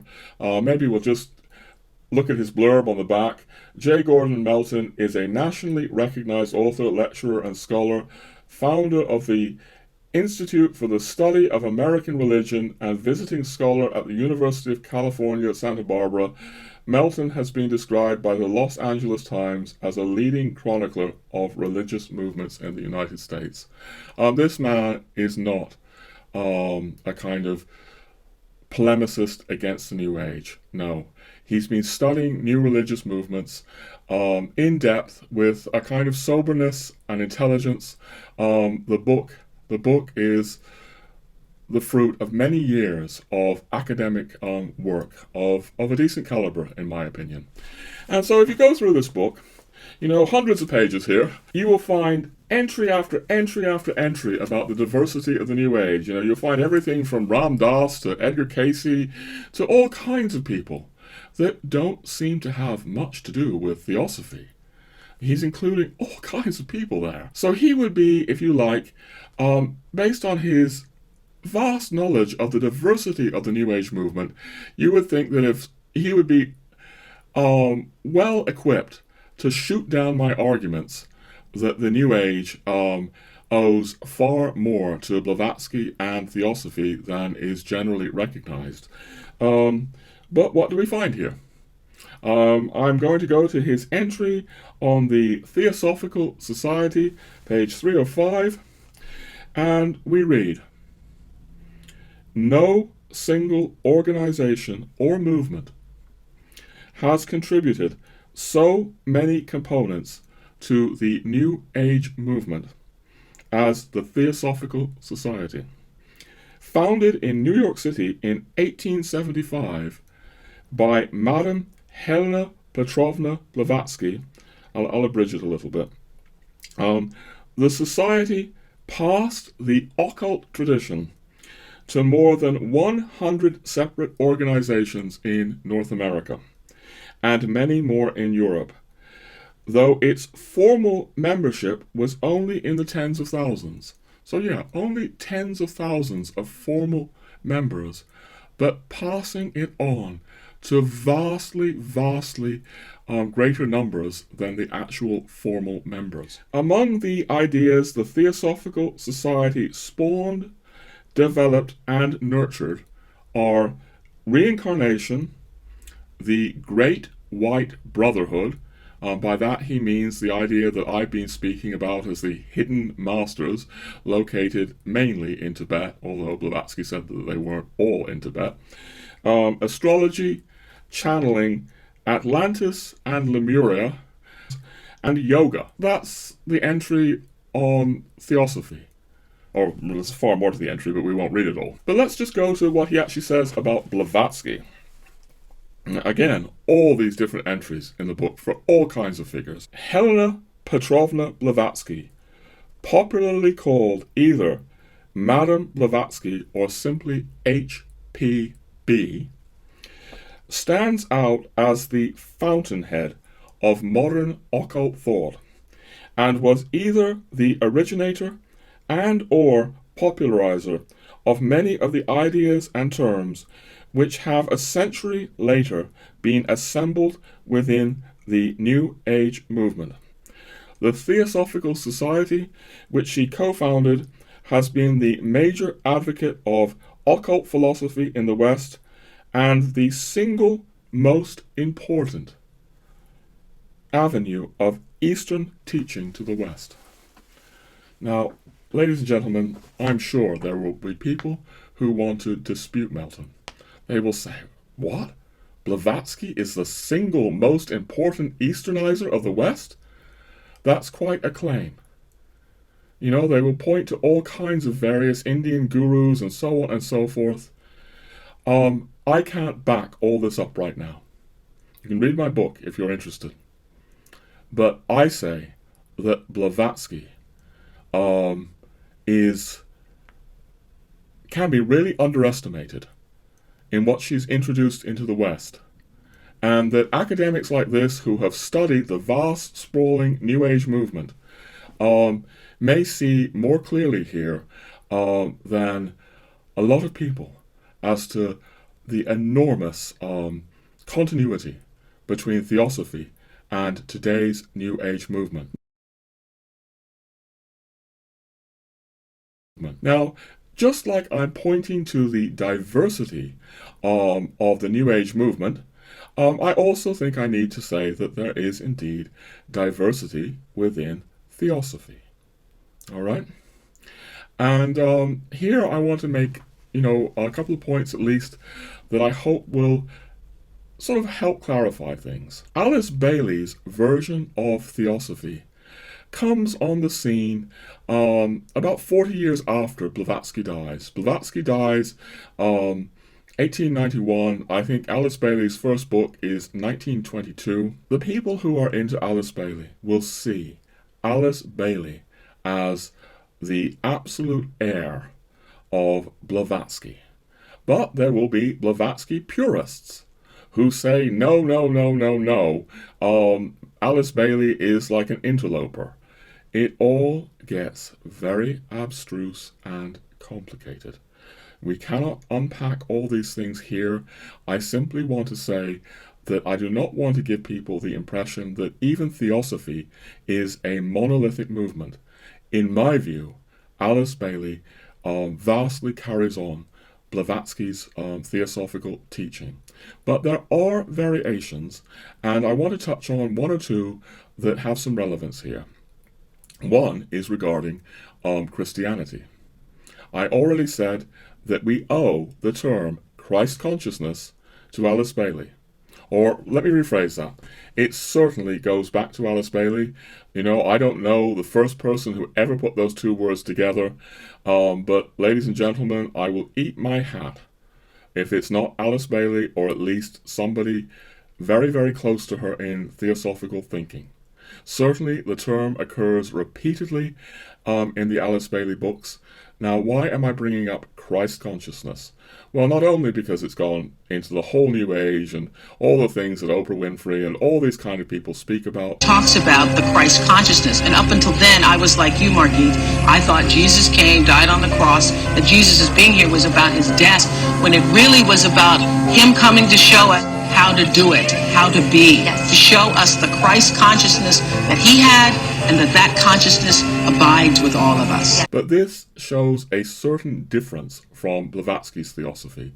Blavatsky was really kind of militantly anti-Christian.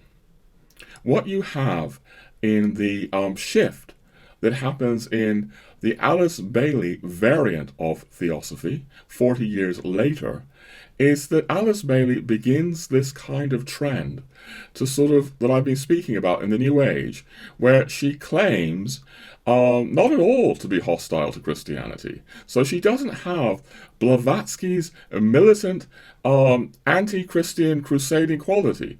No, she says, as many New Agers say, that her New Age spirituality, was just speaking, in broad terms here, embraces Christianity.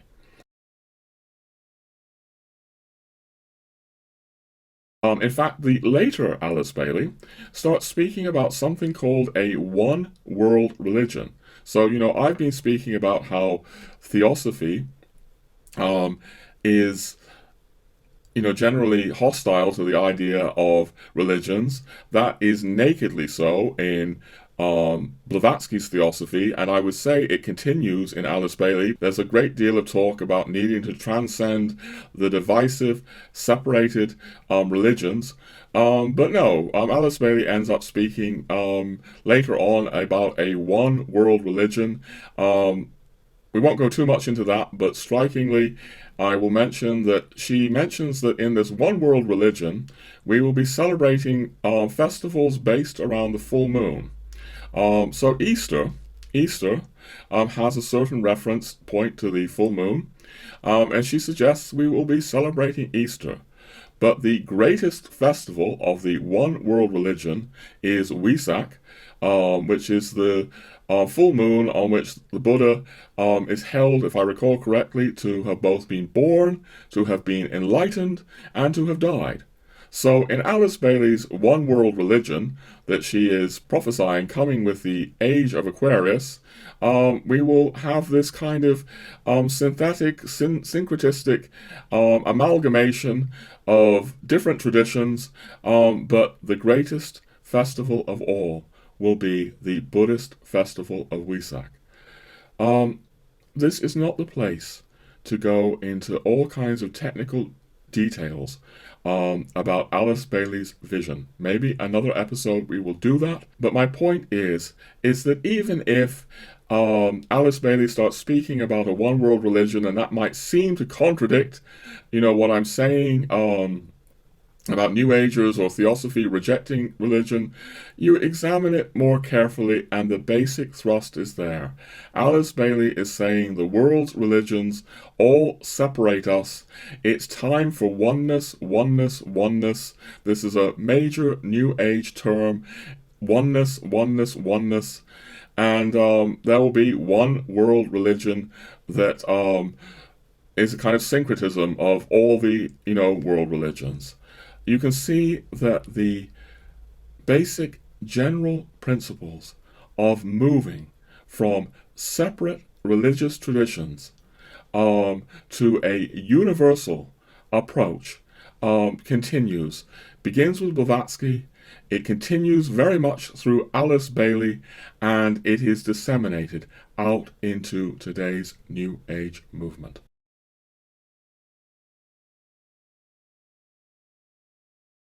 All right, ladies and gentlemen, I do want to press on a bit further with Blavatsky's vast reach in terms of transforming the West, because as I say, it's not seen or acknowledged enough.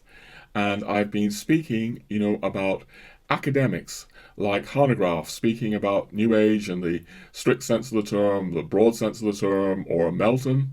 I've been suggesting that I started to really look at academics to help me understand just what the New Age was. In fact, I will briefly just give a call out to another one, a brilliant, in my view, British sociologist called Colin Campbell, has written an amazing book with a very pregnant title, The Easternization of the West. We might have to do a whole episode on that at some point.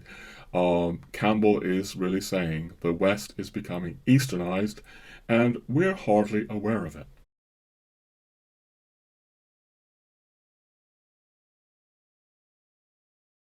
What I want to do now is pass from these academics to the horse's mouth, so to speak, because there's a particular person that I would see as having a New Age mindset. Now, he might deny this. In fact, I believe he would, and that's a problem we're going to come to, who is very much saying the same thing I am, that New Agers themselves cannot see Blavatsky's influence. And the man I have in mind is a man called Gary Lachman, who has been writing quite a number of popular books on esotericism and the occult for many years now. Gary Lachman's claim to distinction, or one of his claims to distinction, is that he was a former member and a founding member of the American rock group Blondie. But he left Blondie, and he began to sort of turn out these books about modern books on esoteric themes. This one is called Madame Blavatsky, the Mother of Modern Spirituality. I want to draw attention to the term modern spirituality because, in my view, this, and Lachman would not agree with me, and I wanted to say that, but in my view, this is the term that Lachman is giving to the New Age. I've mentioned that when I was a New Ager back in the 80s, all kinds of people proudly embraced the term. Later on, it became seen as kind of flaky and embarrassing, and New Agers, people like I was, said we're not New Agers. They disidentified with the term, abandoned it in droves, and this has created a problem for me that I also want to mention now on the video, not just in relationship to Mr. Lachman, because if I am saying that, you know, someone like Gary Lachman writing his popular esoteric books is participating in a New Age mindset, as I say, I'm honor bound to sort of say that he would not identify with that. And this creates a kind of pain and tension that I have had over the years, ladies and gentlemen. I want to say that because if there is something like a New Age movement, and I believe that there is a New Age movement, and yet the people in the movement, you know, are saying, well, don't call us New Agers, like we used to be happy being called that way, those people who are conscious of the past, but we're not happy with that, then surely it seems very unfair, you know, to call them New Agers. So it's like, you know, if someone's a communist and they have a sort of debt to Marx and Lenin, they may say, well, I'm a communist. I belong to the communist movement, and I'm a Marxist-Leninist. I maintain that there are people out there that belong to something called a New Age movement. They have an enormous debt, not to Marx and Lenin, but to Blavatsky and Bailey. You know, you might want to call them Blavatsky Baileyists, you know, just speaking in general terms. And yet the people in the movement, as I see it, are not prepared very often, especially these days, to identify with that. Surely it's very unfair of me then to sort of say, well, you're New Agers, and, you know, Gary Lachman is a New Ager. I do feel a pain about this, a regret about this. But with regret, I want to say why I continue to use the word New Age. First of all, in all the academic study that I've been with over the last years, the term is current. This is how academics are referring to this movement. Scholars. You know, we need to have names, and unfortunately many people in this movement, you know, now reject the name, but we need to have names. So I'm joining, you know, with academics in using the same name that I rather proudly used, you know, when I was a young man. Now there are problems. You know, the New Age, as I say, is so amorphous. It's, you know, moved into the mainstream. It's hard to say what's New Age and what's not New Age, but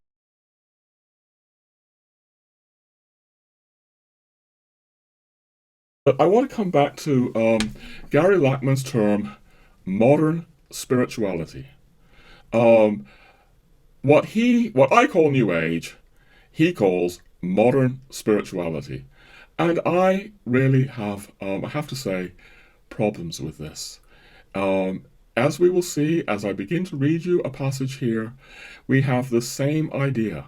You know, the same New Age idea that we are now moving into a modern spirituality that meets the needs that traditional religion cannot meet, that goes beyond traditional religion, and so on and so forth. I am concerned that there is an underlying arrogance here, but we may develop that further. All I want to say now is people with this kind of mindset could keep changing names decade after decade. So one decade they could be New Agers, another decade they could be participants in holistic spirituality, another decade they could be participants in modern spirituality. It's very difficult to categorize certain things. But look, if I read you what Mr. Lachman has to say about the mother of so-called modern spirituality, you may see just what I'm getting at in terms of a number of things. So I'm just going to read you a short passage from Gary Lachman. So he says, as early as 1970, I'll abridge this slightly, the novelist Kurt Vonnegut dubbed Blavatsky the founding mother of the occult in America. I'm abridging it just to make it a bit shorter. I'm not abridging it to change the meaning. I assure you. So the founding mother of the occult in America. But one doesn't need to be a theosophist to have felt Blavatsky's considerable presence. Her contribution to modern spiritual thought, and to modern culture in general, is so great that it can easily be overlooked, in the way that some prominent feature of the landscape can be overlooked, that is to say, taken for granted. Yet if Blavatsky's offering to our modern spiritual consciousness was to be suddenly removed, it would drag along with it practically everything we associate with the very notion of modern spirituality. And those of us who had taken Blavatsky's contribution for granted would certainly notice the loss. So he's going to go on to develop this. He's going to call her HPB, by the way. What would happen if you took HPB's influence away? So notice how he develops this, and also notice how he speaks about so-called modern spirituality. He goes on, to press my point, anyone who meditates, or is interested in reincarnation, or has thought about karma, or pursues, quote, higher consciousness, unquote, has that in inverted commas, or has wondered about Atlantis, or thinks the ancients might have known a few things that we don't, or reads about esotericism, or who frequents an alternative, quote-unquote, health center or food shop, would be aware of it if modern spirituality somehow became HPB-free, or Blavatsky-free. They would be aware of it if it became Blavatsky-free. And this, of course, would include quite a few people who never heard of Blavatsky, or who have only the vaguest idea of what Theosophy is, or of its place in the history of Western consciousness. So to his credit, in my view, Lachman is making the same point I would. There are all these participants in modern spirituality, as he puts it, or New Age, as I put it, who might know almost nothing about Theosophy. They won't know that Blavatsky has utterly shaped their thinking in all kinds of ways. Lachman is making, this is the horse's mouth. If nothing else, our endless fascination with, quote, the wisdom of the East, unquote, would not have arrived, or would have taken much longer to get here, if it were not for her efforts and those of her early followers. It's been said that all of modern Russian literature emerged from Nikolai Gogol's short story, The Overcoat. It can equally be said that practically all modern occultism and esotericism emerged from the ample bosom of his younger countrywoman and contemporary, HPB. So, one more thing I think I'll point out. He's speaking about a scene here, a cultural milieu, that most of my Catholic viewers will know nothing about. My Catholic viewers are not frequenting, generally, esoteric bookshops. And maybe, there's a whole scene here of, people being very into organic food, healthy food, alternative food shops that goes with the New Age. Nothing wrong with that. It's something wonderful, in fact. But there's a kind of cultural milieu here, where people are sort of reading New Age books, reading esoteric books, going to New Age health centers, getting New Age health treatment, holistic health treatment, going to shops like this describes, going to New Age workshops, sharing ideas about reincarnation and karma and Atlantis, and all these things that go back to Blavatsky. Whether we call that New Age movement, whether we call it modern spirituality, it's the same basic idea. What we need is a New Age. What we need is the truth, the universal spirituality beyond all religion. We have the same idea here, and Catholics can be so unaware that, all kinds of people, millions of people, are participating in this to one extent or another. We are facing, a replacement of Christianity by a New Age spirituality or a modern spirituality which claims to embrace Christianity but really has a very particular and peculiar Eastern and esoteric flavor. We're back now in 2024, and beginning of August here. This episode won't be reaching you for a couple of weeks at least, I think. Right now, war seems to be looming. Who knows where we will be by the time this episode comes out. And yes, I confess to a certain degree of somberness, ladies and gentlemen. Somberness not only about the world situation, but really what this New Age replacement of Christianity is costing us. I think it's costing us mightily. We're going to be coming to Tomberg, suggesting that we lose greatly when we substitute Christ crucified and resurrected for a sage deep in meditation. We'll be unpacking that. This episode, this wasn't quite the original plan. I was going to talk about Tomberg a little bit, I think, but we're going to be taking a major departure into Tomberg's response to, Eastern occultism. All right? But before we do that, look, I gotta say something else. I've just spoken about being somber. Some people might hear me and they might think I mean depressed. Ladies and gentlemen, if any thought like that is going through your mind, I'm not depressed. I'm alive with this. And this is also key to seeing the difference between Christianity and New Age spirituality. In the New Age, there is so much about being upbeat, or at least being serene and detached. Christ crucified is suffering with the world. The crucified one is suffering with the world. And we join in that. It's a very key difference between, the spirituality of Christ crucified. Yes, Christ resurrected as well. But Christ crucified and resurrected. And the spirituality of, the smiling Buddha, transcendent, a sage plunged in meditation. All right?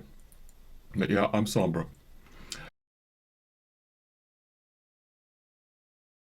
I think before we really, shift into Tomberg, I want to really name some of the really key points, recap them, that we've been getting at here.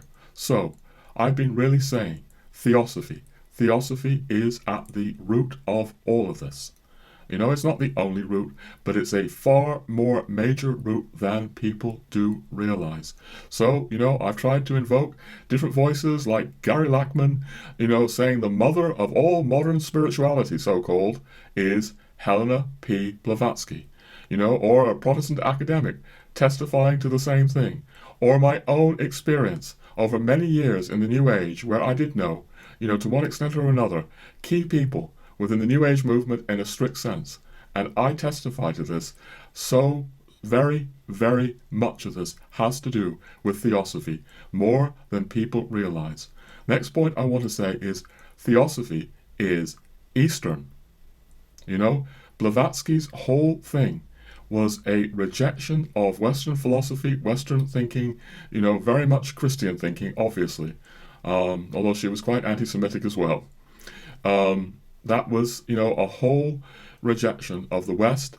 And, when she spoke about, no religion, higher than truth, this can really be seen as an attempt to move Christianity, off the field, so to speak. And I would say the same about Alice Bailey. There will be people who might be objecting to me, saying, well, Alice Bailey, she's this English woman, and, she speaks about the Christ and the Christ consciousness, and, there are all kinds of Western terms there. We're not going to debate that right now, but you go into her, syncretistic one world religion that I was speaking about, and the plan is for the key festival, the center point of this, to be Wesak, the day the Buddha was born, enlightened, and died. Alice Bailey's Theosophy, variation of Theosophy, even though it has Christian nomenclature, it has Christian terminology in it, quite a lot of Christian terminology actually, is also Eastern. It's drawing on these Eastern sources, what you could call, as the Theosophists have done, Esoteric Buddhism.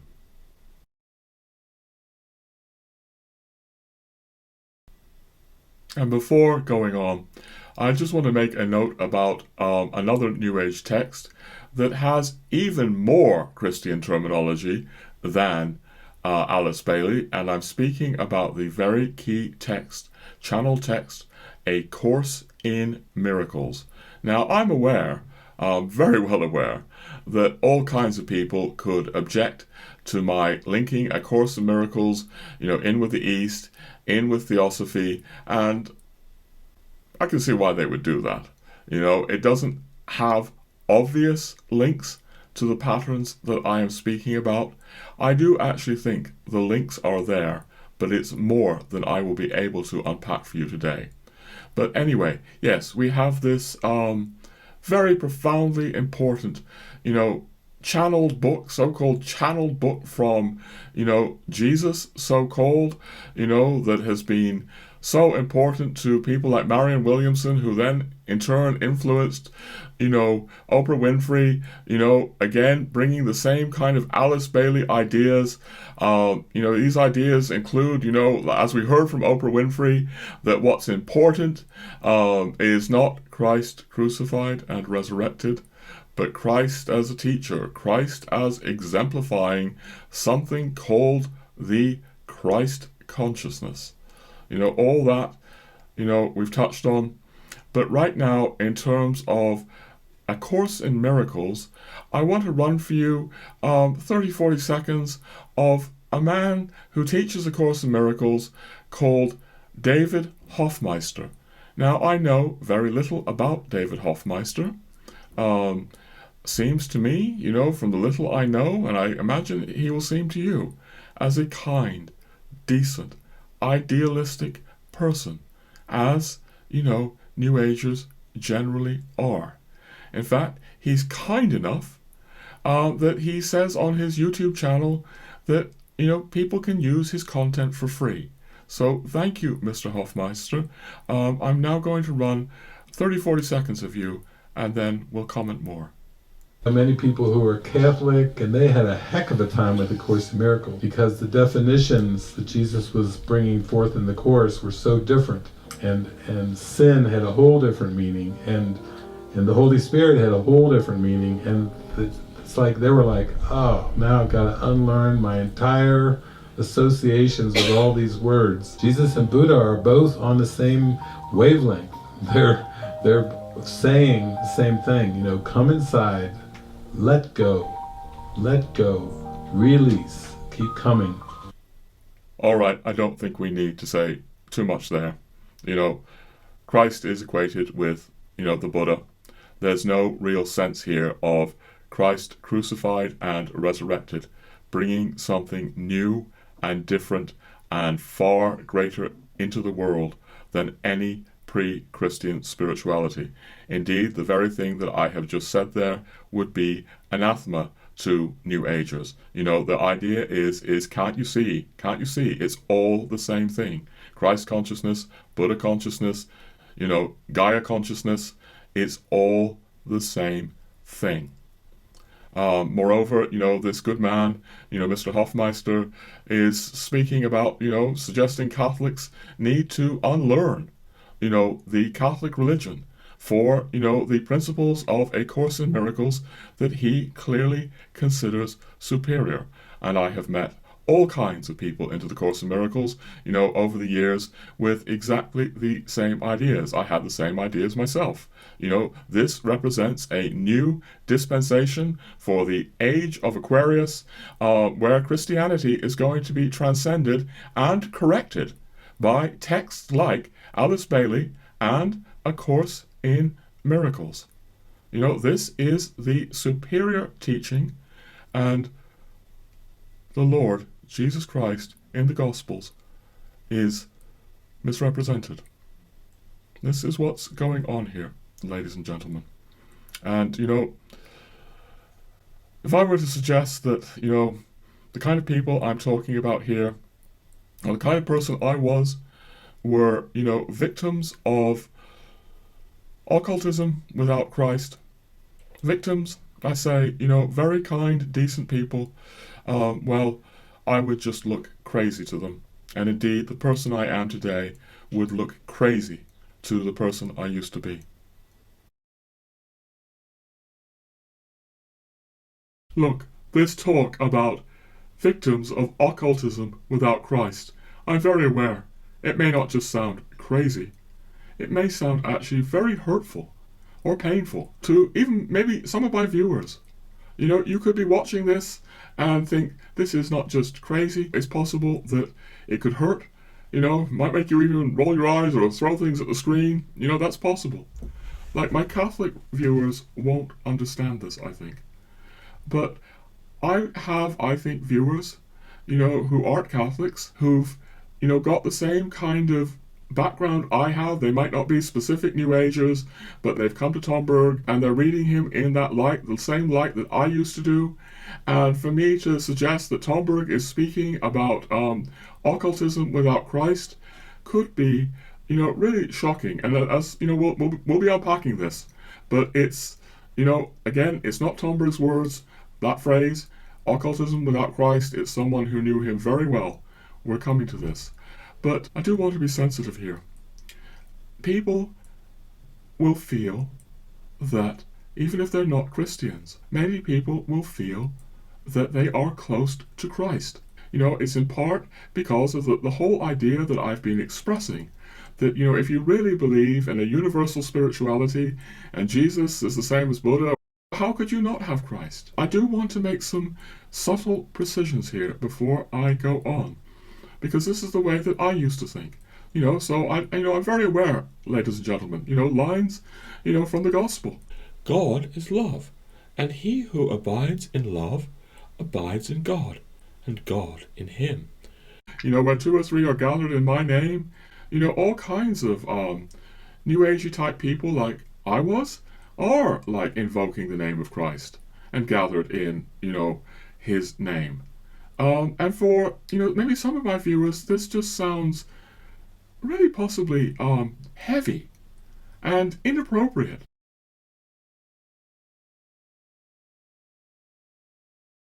But it's something that I've had to think about many, many years. Because the question basically is raised here, what do we mean by Christ? Do we mean a kind of Oprah Winfrey Christ, where it's the Christ consciousness, and, his death on the cross is not what it's about? Discover the Power Within You by Eric Butterworth, where he talks about the Christ consciousness. And up until then, I was like you, Margit. I thought Jesus came, died on the cross, that Jesus' being here was about his death, when it really was about him coming to show us how to do it, how to be, to show us the Christ consciousness that he had, and that consciousness abides with all of us. Yes. That's what I got. Yes. That's what I got. Yes. Thank you. Or do we mean something else by Christ?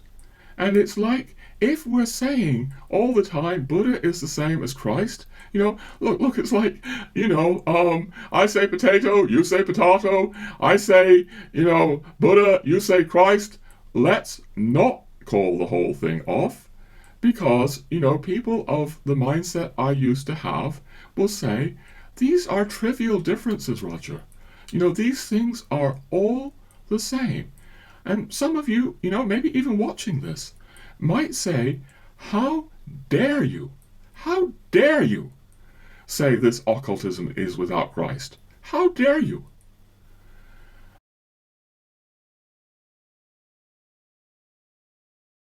What I'm saying, what I'm suggesting, is that it is without Christ crucified and Christ resurrected. And as I hope we'll be making clear as we dive into Tomberg, I think this is what Tomberg is getting at. And I'm still aware, because I had to struggle with these things for many years, that people could object with passages from Tomberg. Those of you who know Tomberg very well, will really say that Tomberg is pointing to Christ transforming the world on Calvary, and that transformation of the world ripples out everywhere. So for example, there's a brief passage where Tomberg, it will sound very speculative to some of you, suggests that Mahayana Buddhism, the Buddhism of I will not seek enlightenment until the last blade of grass is enlightened, is a change in Buddhism. I'm no expert on Buddhism, but that I think captures the spirit of it. Forgive, I hope my Buddhist friends will forgive me if I'm getting too much wrong there. Okay? Tomberg is suggesting that, Christ changed everything. Christ changed everything. But he's not suggesting that Buddhism, even if Christ's, transformation has changed everything, that Buddhism is the same as Christianity. No, he speaks about and he warns against spiritual adultery. Valentin Tomberg, I'm going to suggest, was indeed very concerned not only about spiritual adultery, but occultism without Christ. Without Christ crucified and resurrected, and without the change that this brings. I'll just give you another example. I have a New Age, man who I deeply respected for many years, and I still respect, a man of great integrity. He told me that this is years ago, he'd seen Mel Gibson's Passion of the Christ, and he was appalled by it. For him, Mel Gibson's Christ was clearly like old, distorted, rubbish, from the Age of Pisces. His Christ was the Alice Bailey Christ, and what A Course in Miracles means by the Christ. So we have this situation where all kinds of people, thanks to Oprah Winfrey, thanks to Marianne Williamson, thanks to A Course in Miracles, thanks to Alice Bailey, are speaking about a Christ that is very different from the Christ of the Gospel and the Christ of Christianity and the Christ of the Church. So if I'm saying occultism without Christ, I'm referring to occultism without the Christ of the Gospel, occultism without Christ crucified and resurrected. That's what I'm speaking about. And I think that would have been, what Tomberg was speaking about when he spoke to his friend Martin Kriele about this. Alright, we're coming to Valentin Tomberg now. We're coming to this passage to do with occultism without Christ, even though the passage is not Tomberg himself, it's Martin Kriele. I will just say something about my own journey here that has been in this episode.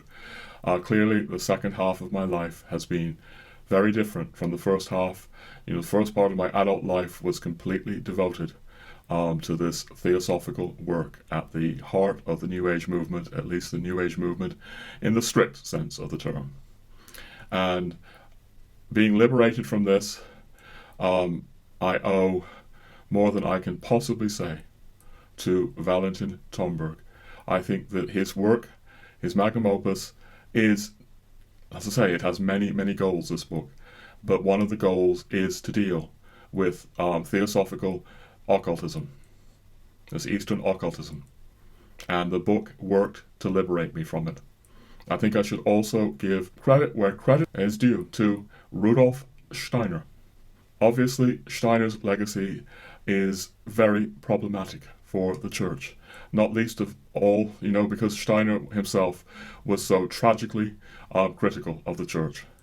But you can still be grateful for where you got help. Steiner also. Steiner's faith in Christ crucified and resurrected as changing the cosmos.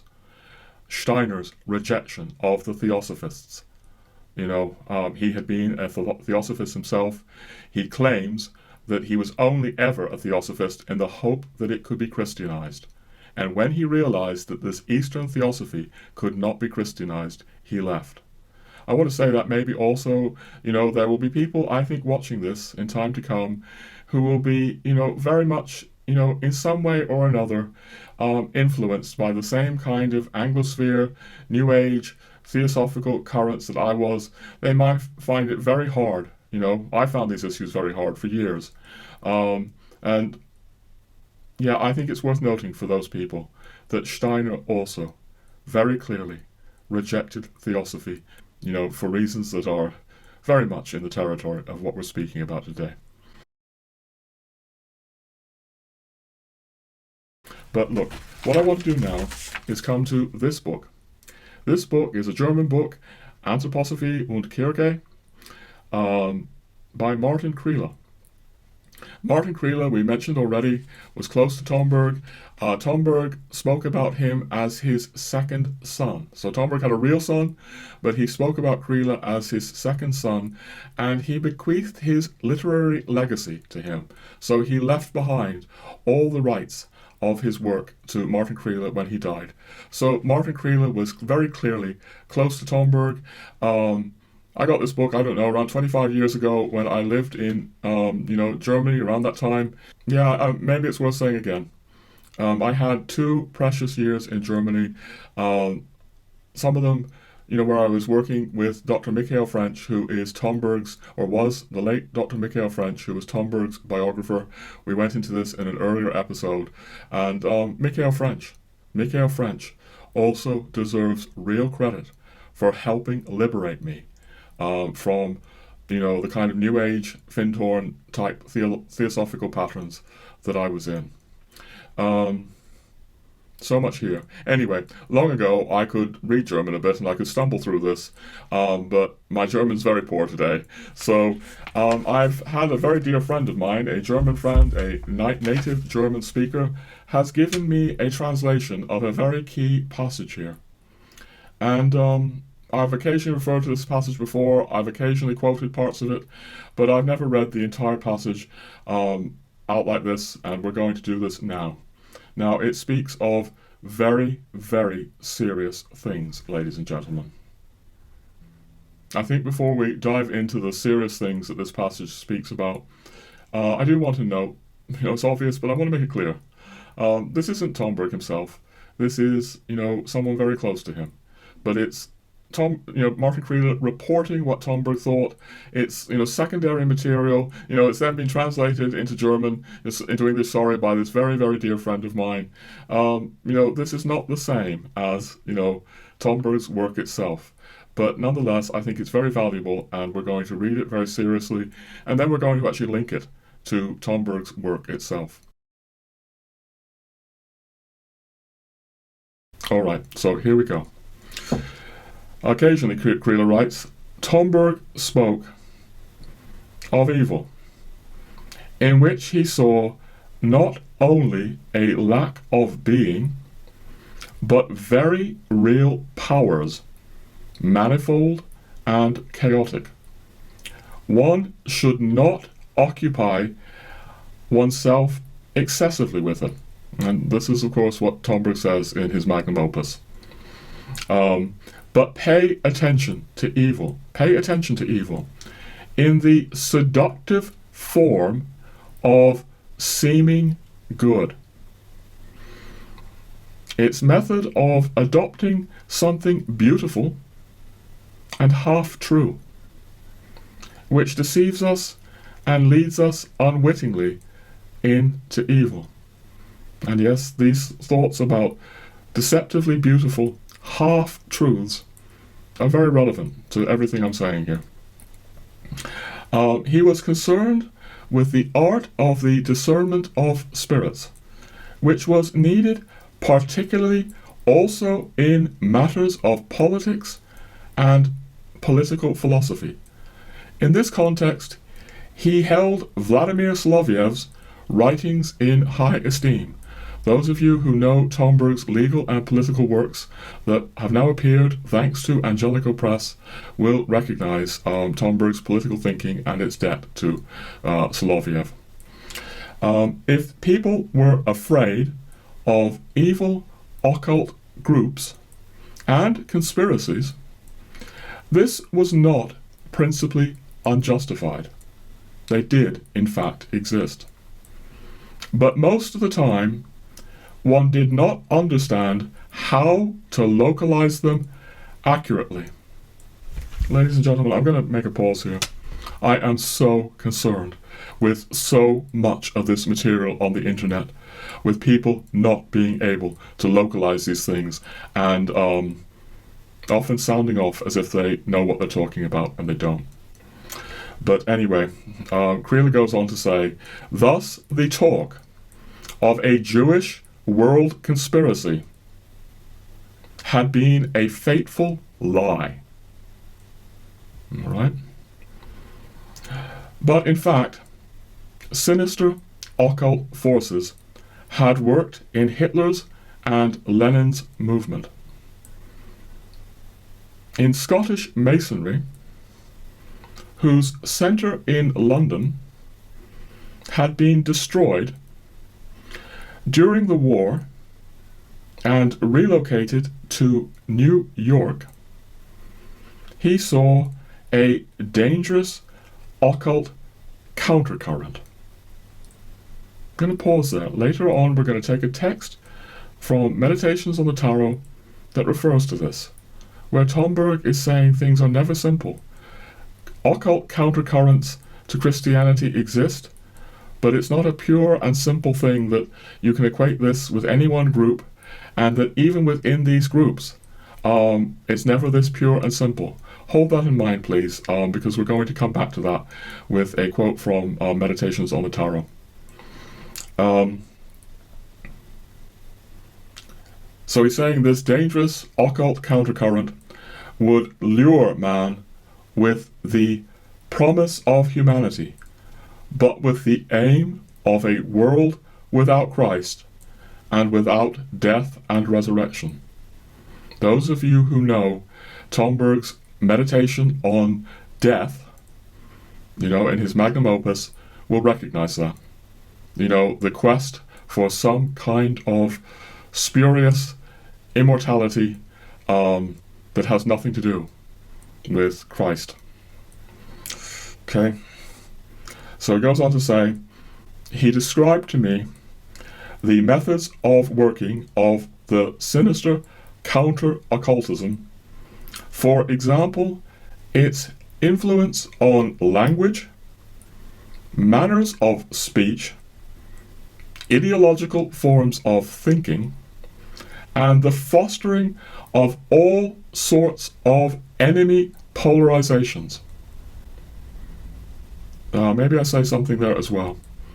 Tomberg, and we'll be talking about this, is so gentle in Meditations on the Tarot. And it has a lot to do with the fact that he does not want to foster enemy polarizations. We'll be coming back to that. Nonetheless, doesn't mean that he doesn't believe that this sinister, counter-occultism doesn't exist. And there are indications aplenty in, his work, if you know how to look for them. All right, final paragraph here that I've got is now specifically speaking about Theosophy, Blavatsky, and maybe, he sees this as a separate current, to the sort of currents already named. Hard to say. He took the occultism without Christ, which based itself on the Theosophy of Blavatsky and worked out of the Indian Tibetan region, very seriously. It was very influential from the background. The New Age movement, all these things may not seem that obvious in the foreground, but things can be very influential from the background.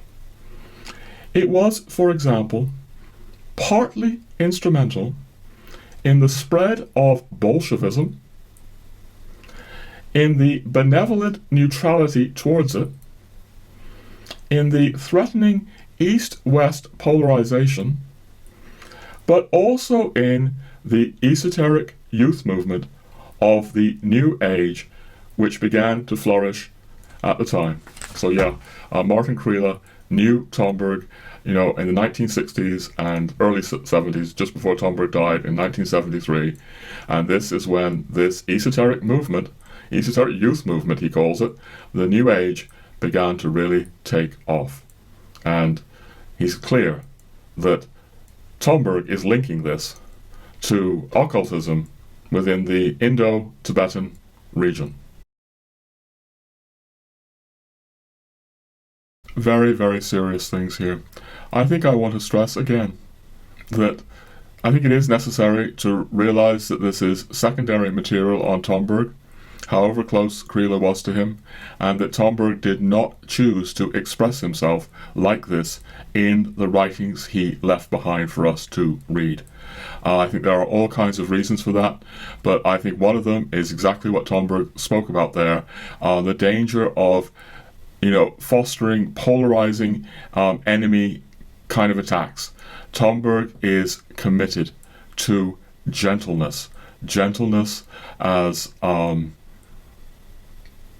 very, very, very important. In fact, my gentle traditionalist books are in some measure based on Tomberg's gentleness, although I would say that my gentle traditionalist is not as gentle as Tomberg is. He's definitely got some Belloc in him as well. So much could be said about what we're speaking about now, but look, we will not have time to go into all of it, although we are going to say a fair amount more for sure, but far more could be said. Really, it's my books that I speak about this the most, and I am going to bring up for you here the most recent book, My Gentle Traditionalist Returns, because it's entirely relevant to all of this.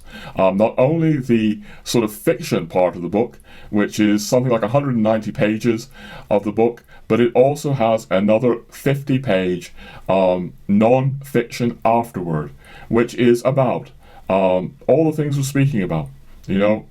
Theosophy, New Age, and Tomberg's response to it, also Steiner's response to it, is in that 50-page afterword.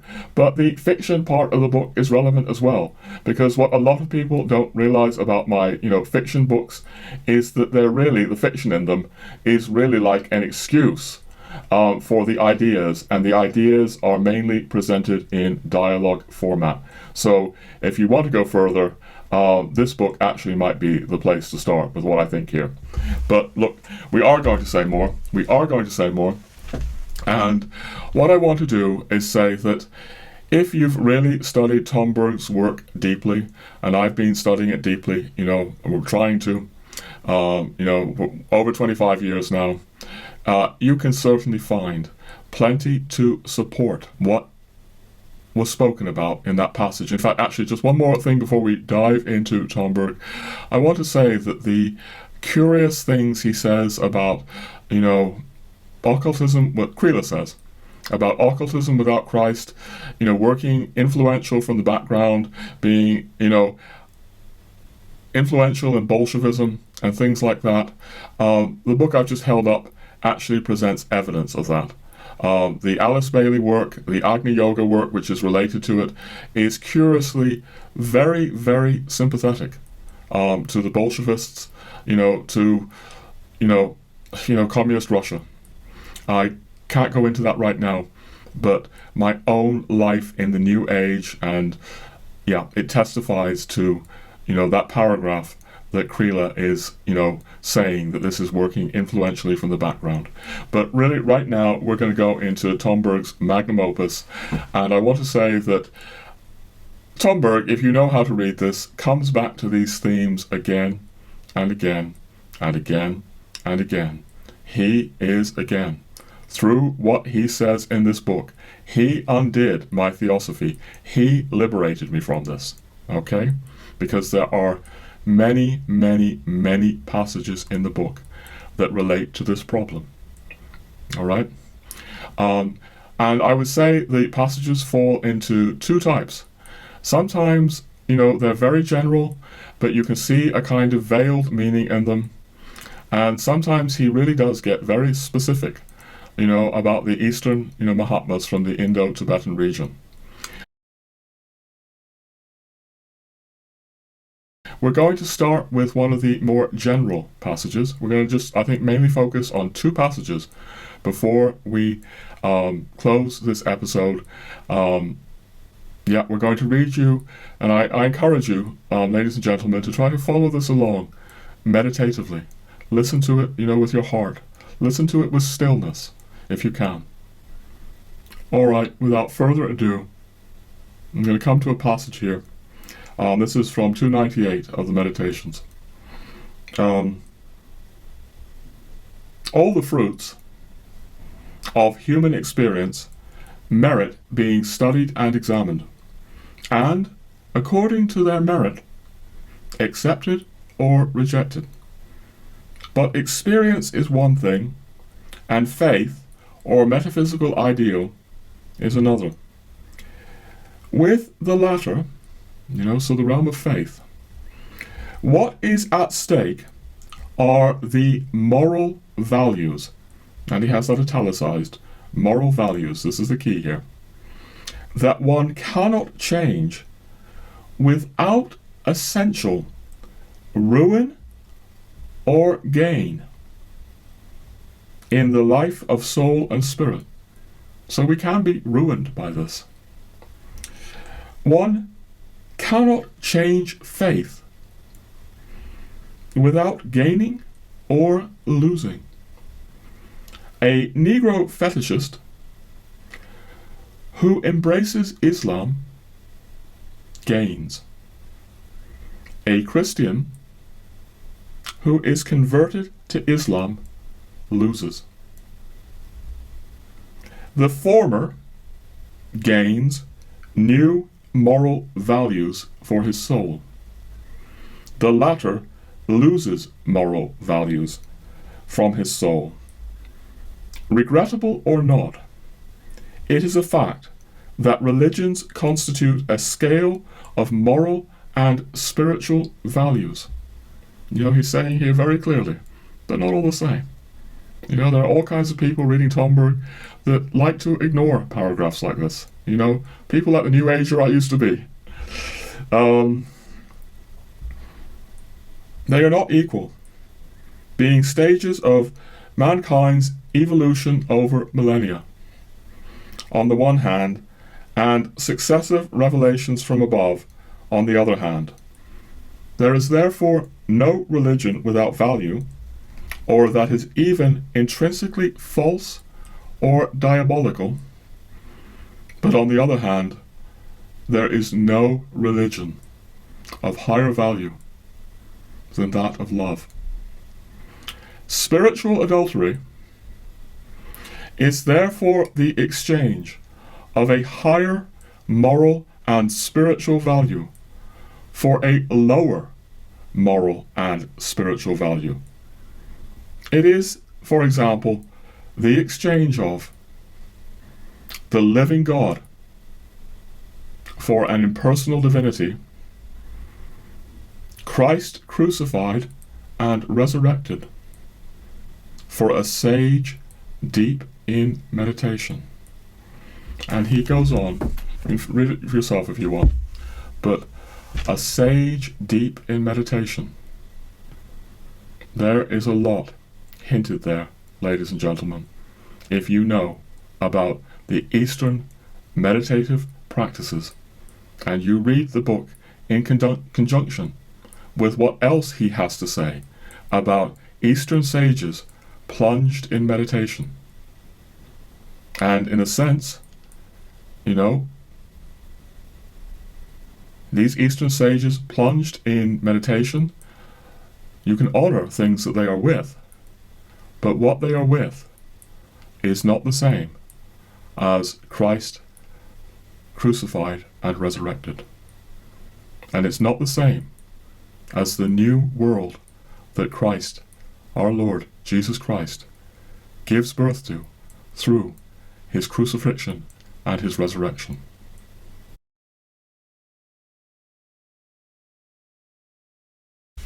So much here. Before we continue, I want to say something again that I think I said in the first episode that I did on Tomberg. I spoke there, I recall, again, about how Tomberg's work addresses so many dimensions simultaneously. And I said words to the effect that it was only on my 5th or 6th reading of the book that I realized that above all, the book was about the fall into original sin, the corruption of the world, and Christ's crucifixion and resurrection, in which all things are made new. It was about Christ's redemption. This was the key, most central factor in the book I found on this 5th and 6th very intensive reading of the book. Okay? So much in the book is going back to that, and this relates to everything that Tomberg speaks about in terms of the superiority of Christianity over pre-Christian religion, and why he says we will lose. We will lose. You know, this is really very key in my speaking today with you, ladies and gentlemen, now about the New Age replacement of spirituality. This idea that we can have this spirituality which so much of the time turns out to be an Eastern spirituality, you know, about serenity and detachment, rather than suffering with the crucified Christ and being resurrected with Christ.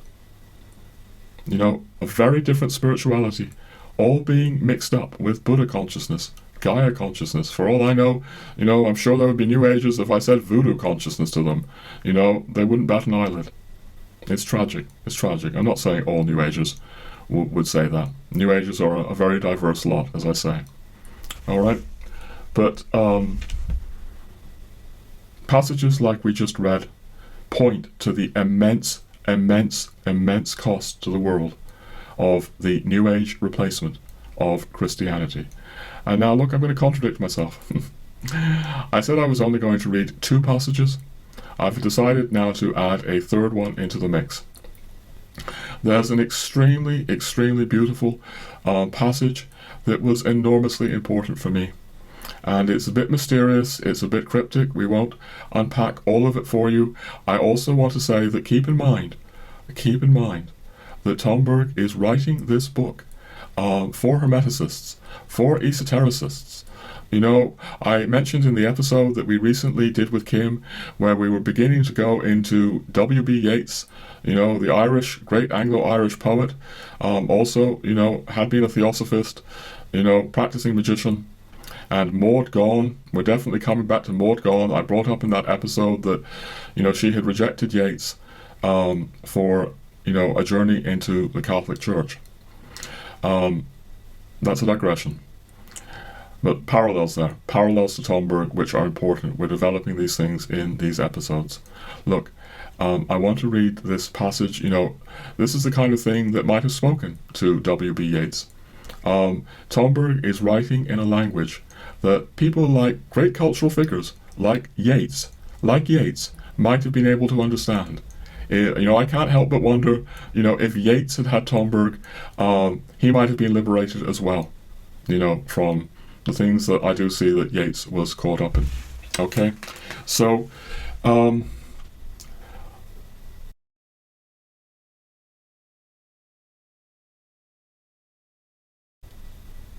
Tomberg is referencing these words from the St. John Gospel, where Christ says, "All who came before me are thieves and robbers."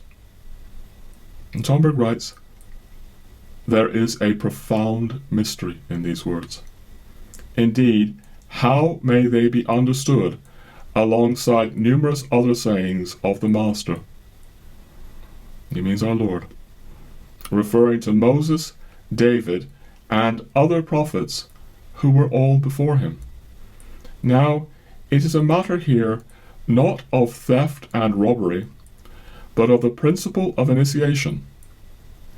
Before and after Jesus Christ, So he's pointing here in his esoteric language, again, to everything changes with Christ. The masters prior to his coming taught the experience of God at the expense of the personality, the detachment, the serene, aloof detachment of the East, becoming impersonal. I speak about this in my books. I speak about it in other episodes. The Eastern path that I was on was leading me to become more and more impersonal.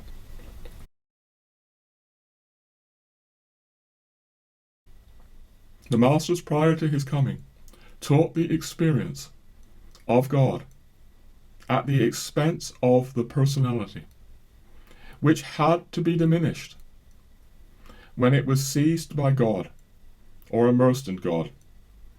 He has some of that in quotes, but you need to read it to really grasp this. In this sense, in the sense of the diminution or augmentation of the talent of gold entrusted to humanity, the personality, which is the image and likeness of God.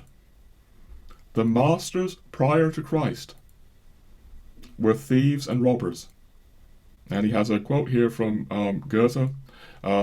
Forgive my German pronunciation, but das höchstes Gut der Erdenkinder ist doch die Persönlichkeit. The highest treasure of the children of earth is surely the personality. Goethe is saying something completely different from the Buddha. Goethe there is not expressing Buddha consciousness. And he goes on to say that, before Christ, there were those who certainly bore testimony to God. But the way which they taught and practiced was that of depersonalization, which made them witnesses, martyrs of God. The greatness of Bhagavan, the Buddha, was the high degree of depersonalization which he attained. The masters of yoga are masters of depersonalization. The ancient philosophers, those who really lived as philosophers, so, going back to Greece here, practiced depersonalization. This is the case above all with the Stoics. And this is why all those who have chosen the way of depersonalization are unable to cry, and why they have dry eyes forever.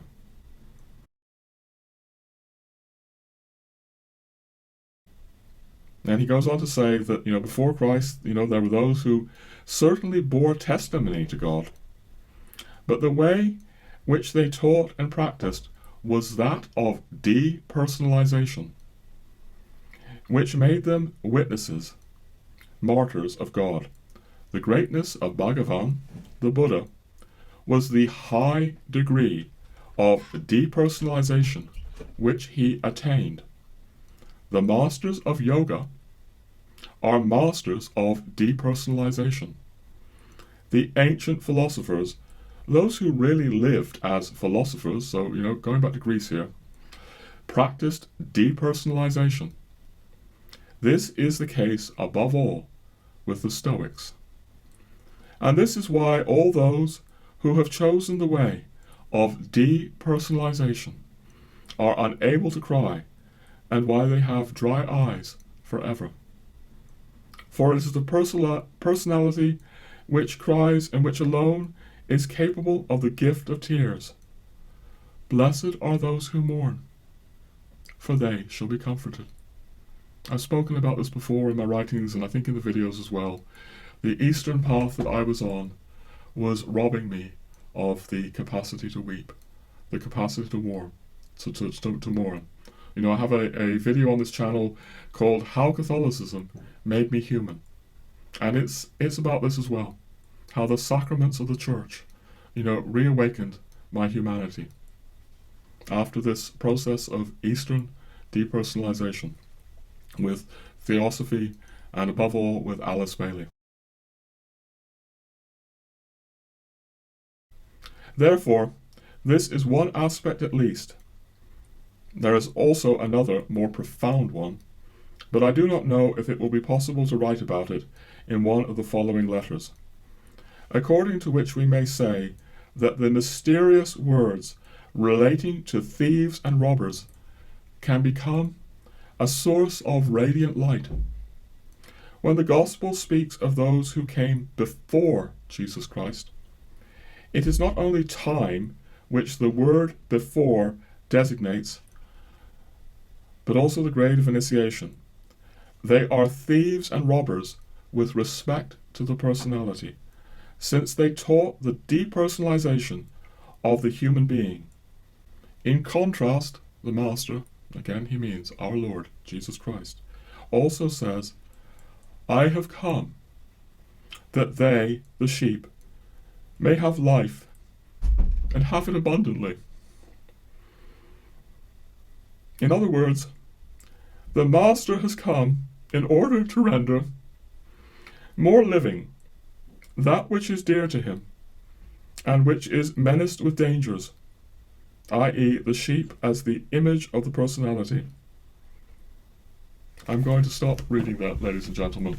You know, yes, it's bringing tears to my eyes, and maybe you would have to have my background in Theosophy, my background in Alice Bailey, to really understand why it's bringing tears to my eyes.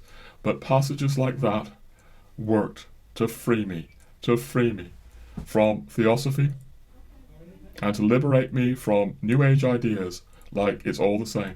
Buddha consciousness, Gaia consciousness, Christ consciousness, it's all the same. Ladies and gentlemen, it's not all the same. Jesus Christ made all things new. Behold, I make all things new. And you cannot conflate pre-Christian spirituality, you know, even great figures like Plato, Aristotle, you know, you cannot conflate this with the love that Jesus Christ's birth, death, and resurrection brings into the world.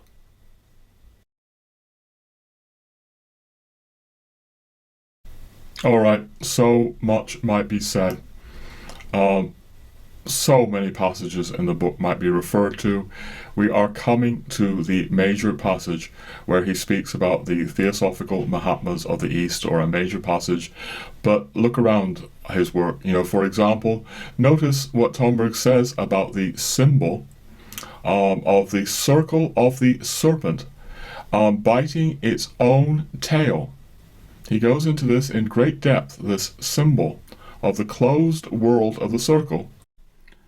Indeed, Tomberg suggests this symbol represents the aspiration of the serpent to completely close the world off from God, to close the world off from all grace. Indeed, he goes so far as to call this world of the closed circle, this world of the aspiration of the serpent to close the world off from God, he calls this cosmic hell. Cosmic hell.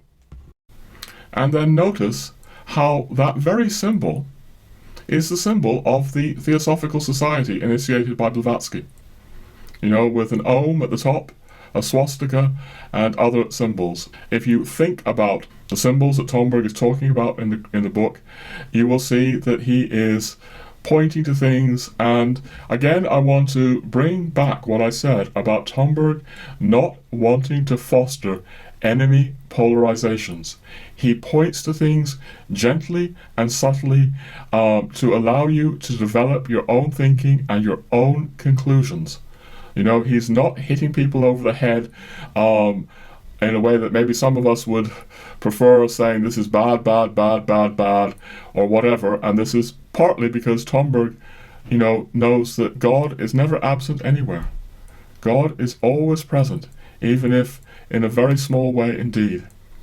You know, goodness can never be completely negated or forgotten.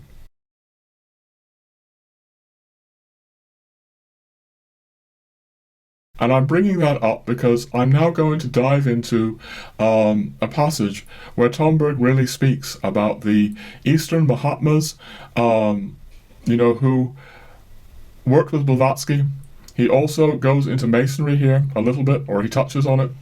And this is relevant to the material that we quoted from Martin Kriele. The whole issue of who Blavatsky's Mahatmas were, Eastern Mahatmas, that she allegedly said, were dictating her work. She also claims that she met them. She met them in Tibet. She met them in the flesh. Huge topics here we can't go into. Tomberg obviously takes the Eastern Mahatmas of the Theosophical Society seriously here. That does not mean that the way they were, represented to the world as, dictating this text, telepathically transmitting this, that, and the other. This is not to say that all of this is real, but it's beyond my competence to evaluate, how much substance there is in all of this. But I do not think that Blavatsky was purely and simply inventing all of this stuff. Let's say that. And, the enormous power of it, the enormous power that has changed the world far more than most people realize, testified to the fact that this isn't just the, single production of, a Russian or Ukrainian woman, Madame Blavatsky. There is far, far more going on here than simply Madame Blavatsky. But all right, look, we're coming to the text. It's on page 151, all right? And I want to say one more thing before we dive into the text. Towards the end of this long passage that I'm going to read to you and invite you to contemplate and maybe add a few of my own remarks as we go along, Tomberg seems to say something at the end that seems contradictory. And some people will say to you that these lines at the end mean that he's really friendly and okay with these Eastern groups. I would suggest that you think about the whole thing in the context of what he's saying, if you think that. And I would suggest that you read it in the terms of what I'm saying, that Tomberg really does not want to foster enemy polarizations. His commitment to gentleness is incredibly intense. His commitment to non-violence is incredibly intense. It is, this is another thing. I say 100 books rolled into one. The book is also a book about gentleness, non-violence, non-attacking. Reading him carefully, you can see what he's critical of. But there is this gentleness throughout. But okay, we're going to start unpacking this passage now about the Eastern Mahatmas, also a few allusions to Masonry. As I say, it ties in with what we had from Kriele earlier, Martin Kriele. And the theme here is our Lord saying, I have come in my Father's name, and you do not receive me. If another comes in his own name, him you will receive. And Tomberg is saying that there are two kinds of glory. The glory of the Lord, and another kind of glory, an other glory. And he has this other glory in inverted commas. So he says, and I may just shorten little bits of this here and there because it is very intricate, but not to change the meaning if I do, just to make certain things slightly simpler. The possibility of the other, that's italicized, glory, i.e. the manifestation of mastership in one's own name, also exists. The words of the Master, I have come in my Father's name, and you do not receive me. If another comes in his own name, him you will receive. State it clearly. Experience in the domain of occult, esoteric, hermetic, Kabbalistic, Gnostic, magical, Martinist, Theosophical, Anthroposophical, Rosicrucian, Templar, Masonic, Sufi, yogistic movements, and other contemporary spiritual movements supplies us with ample proof that the words of the Master, the words of Jesus Christ, have in no way lost their actuality. Okay? This is all going on today. seeking for another glory that is not the glory of Christ. Then he says, because for what other reason do the Theosophists, for example, prefer the Himalayan Mahatmas to the Master, who has never ceased to teach, inspire, illumine, and heal amongst us and near us, in France, Italy, Germany, Spain, to name only the countries where there have been well-established cases of meetings with him, and who himself said, I am with you always to the end of time. A little note on that before we proceed. On this channel I emphasize a lot, my wife does as well, the visions of the Sacred Heart of Jesus in France. You know that Tomberg, and we've spoken about this in other episodes, took completely seriously that our Lord Jesus Christ appeared in France in 1673 to St. Margaret Mary Alacoque. He speaks about this as necessary to save the world, this appearance of the Sacred Heart of Jesus.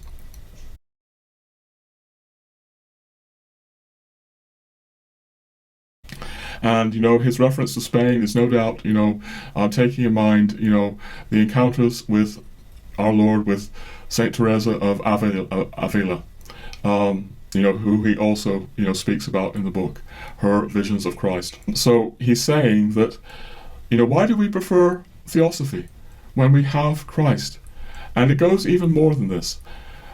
Because he's speaking about the other glory, glory in one's own name. And he asks, because for what other reason do the Theosophists, for example, prefer the Himalayan Mahatmas? And the suggestion here is, he's not coming out and slamming you with it, it's to suggest that there is a definite preference, for one's own glory here, or he'll argue elsewhere in the book, or suggest elsewhere in the book, one's own power. Alright? That is strongly suggested here, that this is through all of these movements. He continues, for what other reason does one seek a guru amongst the Hindu yogis or Tibetan lamas without giving oneself half a chance to seek for a teacher illumined through spiritual experience in our monasteries or spiritual orders? And he clearly means the monasteries and orders, the Catholic Church and the Orthodox Church. Or amongst lay brothers and sisters who practice the Master's teaching and are perhaps quite near at hand. There could be a Christian master, a Christian teacher, a layperson, a priest, maybe very, very quietly, working and speaking, wouldn't celebrate himself or proclaim himself to be some exalted, Eastern master, or, to be in touch with, some exalted being. Yeah, they could be quite near at hand.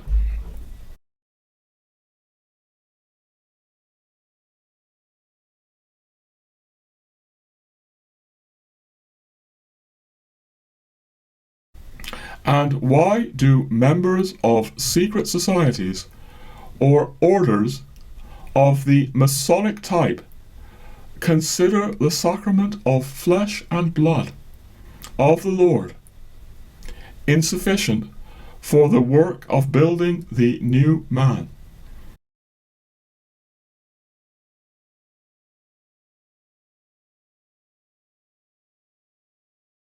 And why do they seek special rituals to supplement it or even to replace it?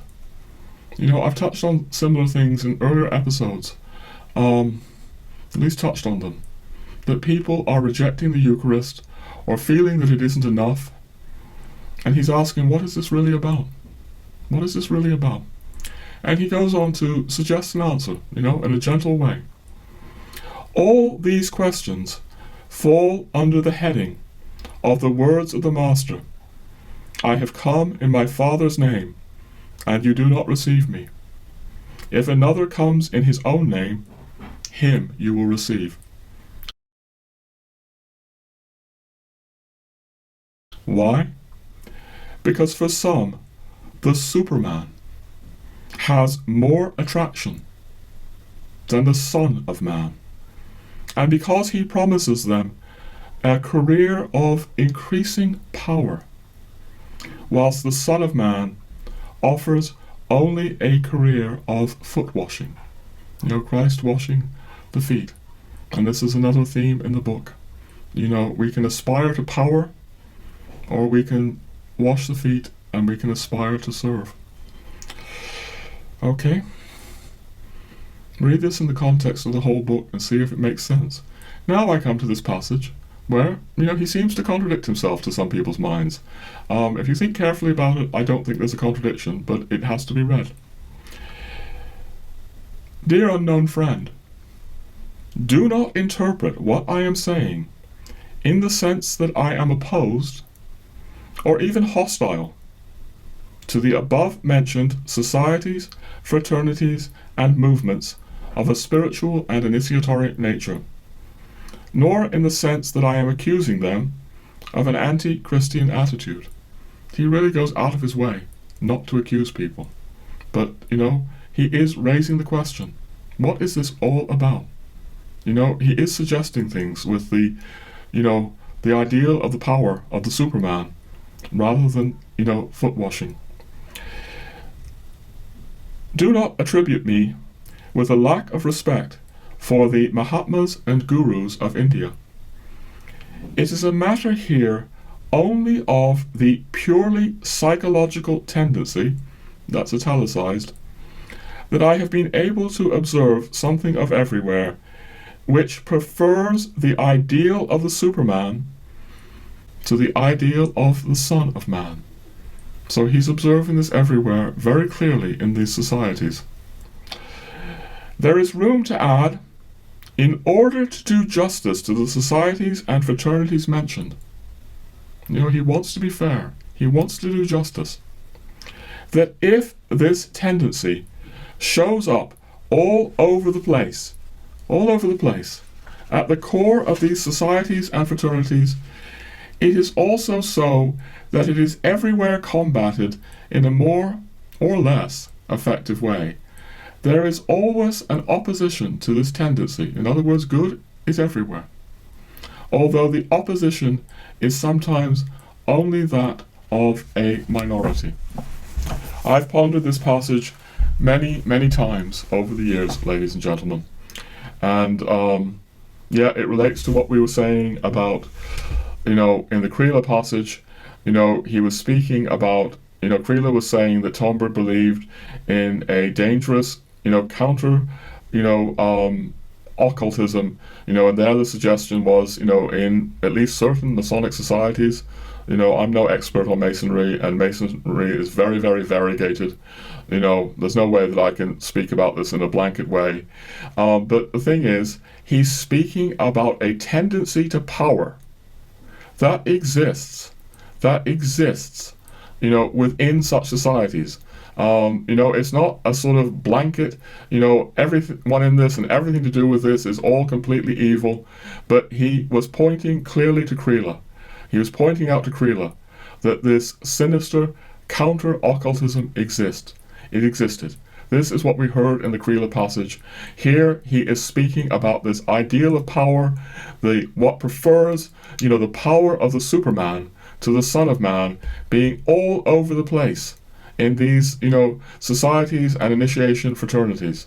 And, the rejection of the Eucharist, the rejection of the healing that Christ brings through the Eucharist. Tomberg is very, very gentle here. But there are words, I suggest to really contemplate there on page 151, 152 of his magnum opus that really are all to do with what I'm speaking about in this episode as the New Age replacement of Christianity. Obviously, all this opens up so many questions, not just for individuals who are rejecting the Eucharist, or societies that are rejecting the Eucharist, that are rejecting, what our Lord came to give us, to make all things new in us, building the new man, as Tomberg just spoke about. There are individual decisions to reject all this, to leave it behind, but, what we've been speaking about in this episode is, the whole of the West, maybe especially the Anglosphere. Again, the New Age replacement of Christianity, as I've said so often before, is in so many ways rooted in the Anglo-American world, and it's not insignificant that H.P. Blavatsky, traveled specifically to New York City to found the Theosophical Society in 1875, and she was also initiated into a Masonic order while in New York as well, and became an American citizen. These are huge topics. Some of them are covered again in this book, in the afterword, but also in the part of it that's fiction. But without going into it right now, I'm going to bring on my wife Kim to have almost the final word here. And let me just explain this. In my Gentle Traditionalist books, there's a character called Anna. And people think the Anna character is Kim, all right? And they're not completely wrong. The Anna character does draw on Kim, okay? But in many ways, the Anna character is also myself. Anna has been on a journey through Findhorn. She was at Findhorn like I was, and she has discovered the church, and she has discovered the riches of Catholic Ireland. So Anna very much represents, my journey. And as I say, these books exist mainly to communicate ideas. I tend to think as fiction, they're probably pretty poor. They're mainly about communicating ideas. Again, I say, mainly in the form of dialogues. But sometimes there are differences, and there is a letter in the book that Anna has written when she's very angry, actually. When she's very angry. She's seen a New Age speaker in Ireland who has not a clue what the Catholic mystery is about. She's seen, Irish people sort of lapping up this New Age speaker, and she goes and writes in her journal an entry about this.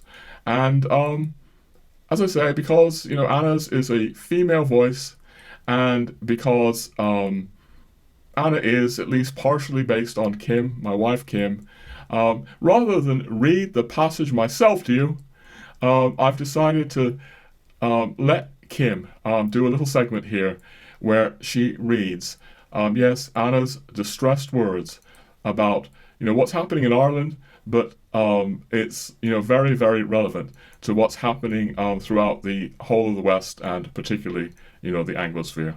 All right, I'm going to let you listen to Kim reading Anna. 24th of February, 2018. The talk was horrendous. Jeffrey is livid. I'm angry too. But I can't help feeling we're both missing the real point here. There's something deeper here. What is it? It's the poverty. Utter, total destitution. The man has no idea. No idea. He could never say these things if he had ever tasted anything else beyond the bubble, as Jeffrey puts it. But he hasn't. Like the materialists, his views of Christianity are all reductionist. Christianity is reduced to human things like sexism or authoritarianism. Nothing else. Obviously, the church has always had its defects, but he claims the church is nothing but those defects. He can't see that there is anything else to it. And if he could see anything significant, he would just say it was the same thing as the universal essence of every religion. It's inconceivable to him Catholicism could offer anything more than his universal vision, something other. Of course, that idea is very threatening to him. His whole world would break down if there were something else beyond his universalism, just like my world broke down when I finally saw the church offered something different, because I finally tried it. That's the problem. Gareth refuses the only thing that would allow him to see, to actually try it. But millions and millions of people won't try it. There's a wall of propaganda. You don't need the church. You don't need anything else. You just need to be mindful, tolerant, nice. People are being ripped off. The New Age started in Protestant England and America, but now the Irish are being robbed too, robbed blind. If Gareth gave this lecture in Ireland in 1960, no one would have listened. Back then, Irish people knew what they had: treasure. Now they're utterly impoverished.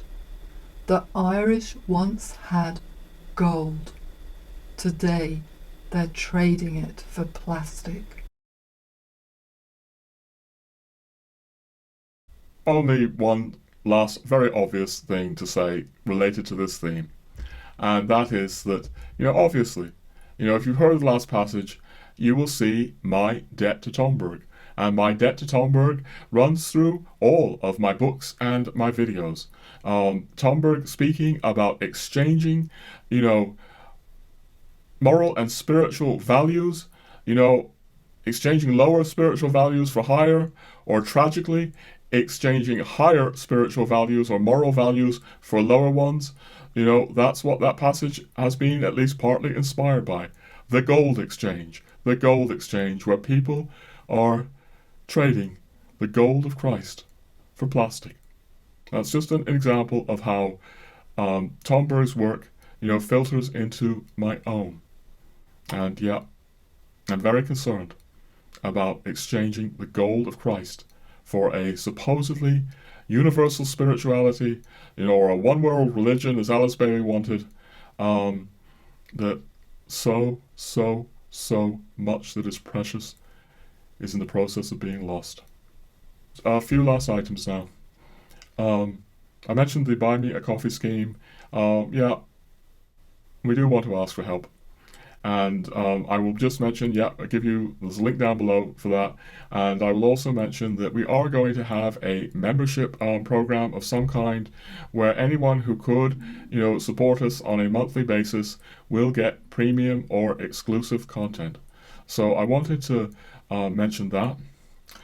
Yeah, I'll also just mention, that bring up my Amazon author page. By clicking on that, you can find, the link down below for that. You can find all three of my books, and that is, of course, another way that you can support me if you'd like. Sales of the books, do support me. They support Angelico Press, and I think you will get something thought-provoking to read, because the books are really all about the ideas that I am speaking about in these episodes, and even the ones that, are fiction or partly fiction, really, they're dialogues, mainly dialogues about these ideas. So I wanted to say that. I also want to really thank you. I want to thank every one of you who's helped us, either through the Buy Me a Coffee scheme or by liking or subscribing to this channel. All of that helps. We're grateful. Thank you for your comments. It all helps. Thank you. Thank you. But that's all I'm going to say for now, ladies and gentlemen, except pray. Pray for Ireland. Pray for the world in this troubled time. And thank you for watching. And God bless and God keep you and yours.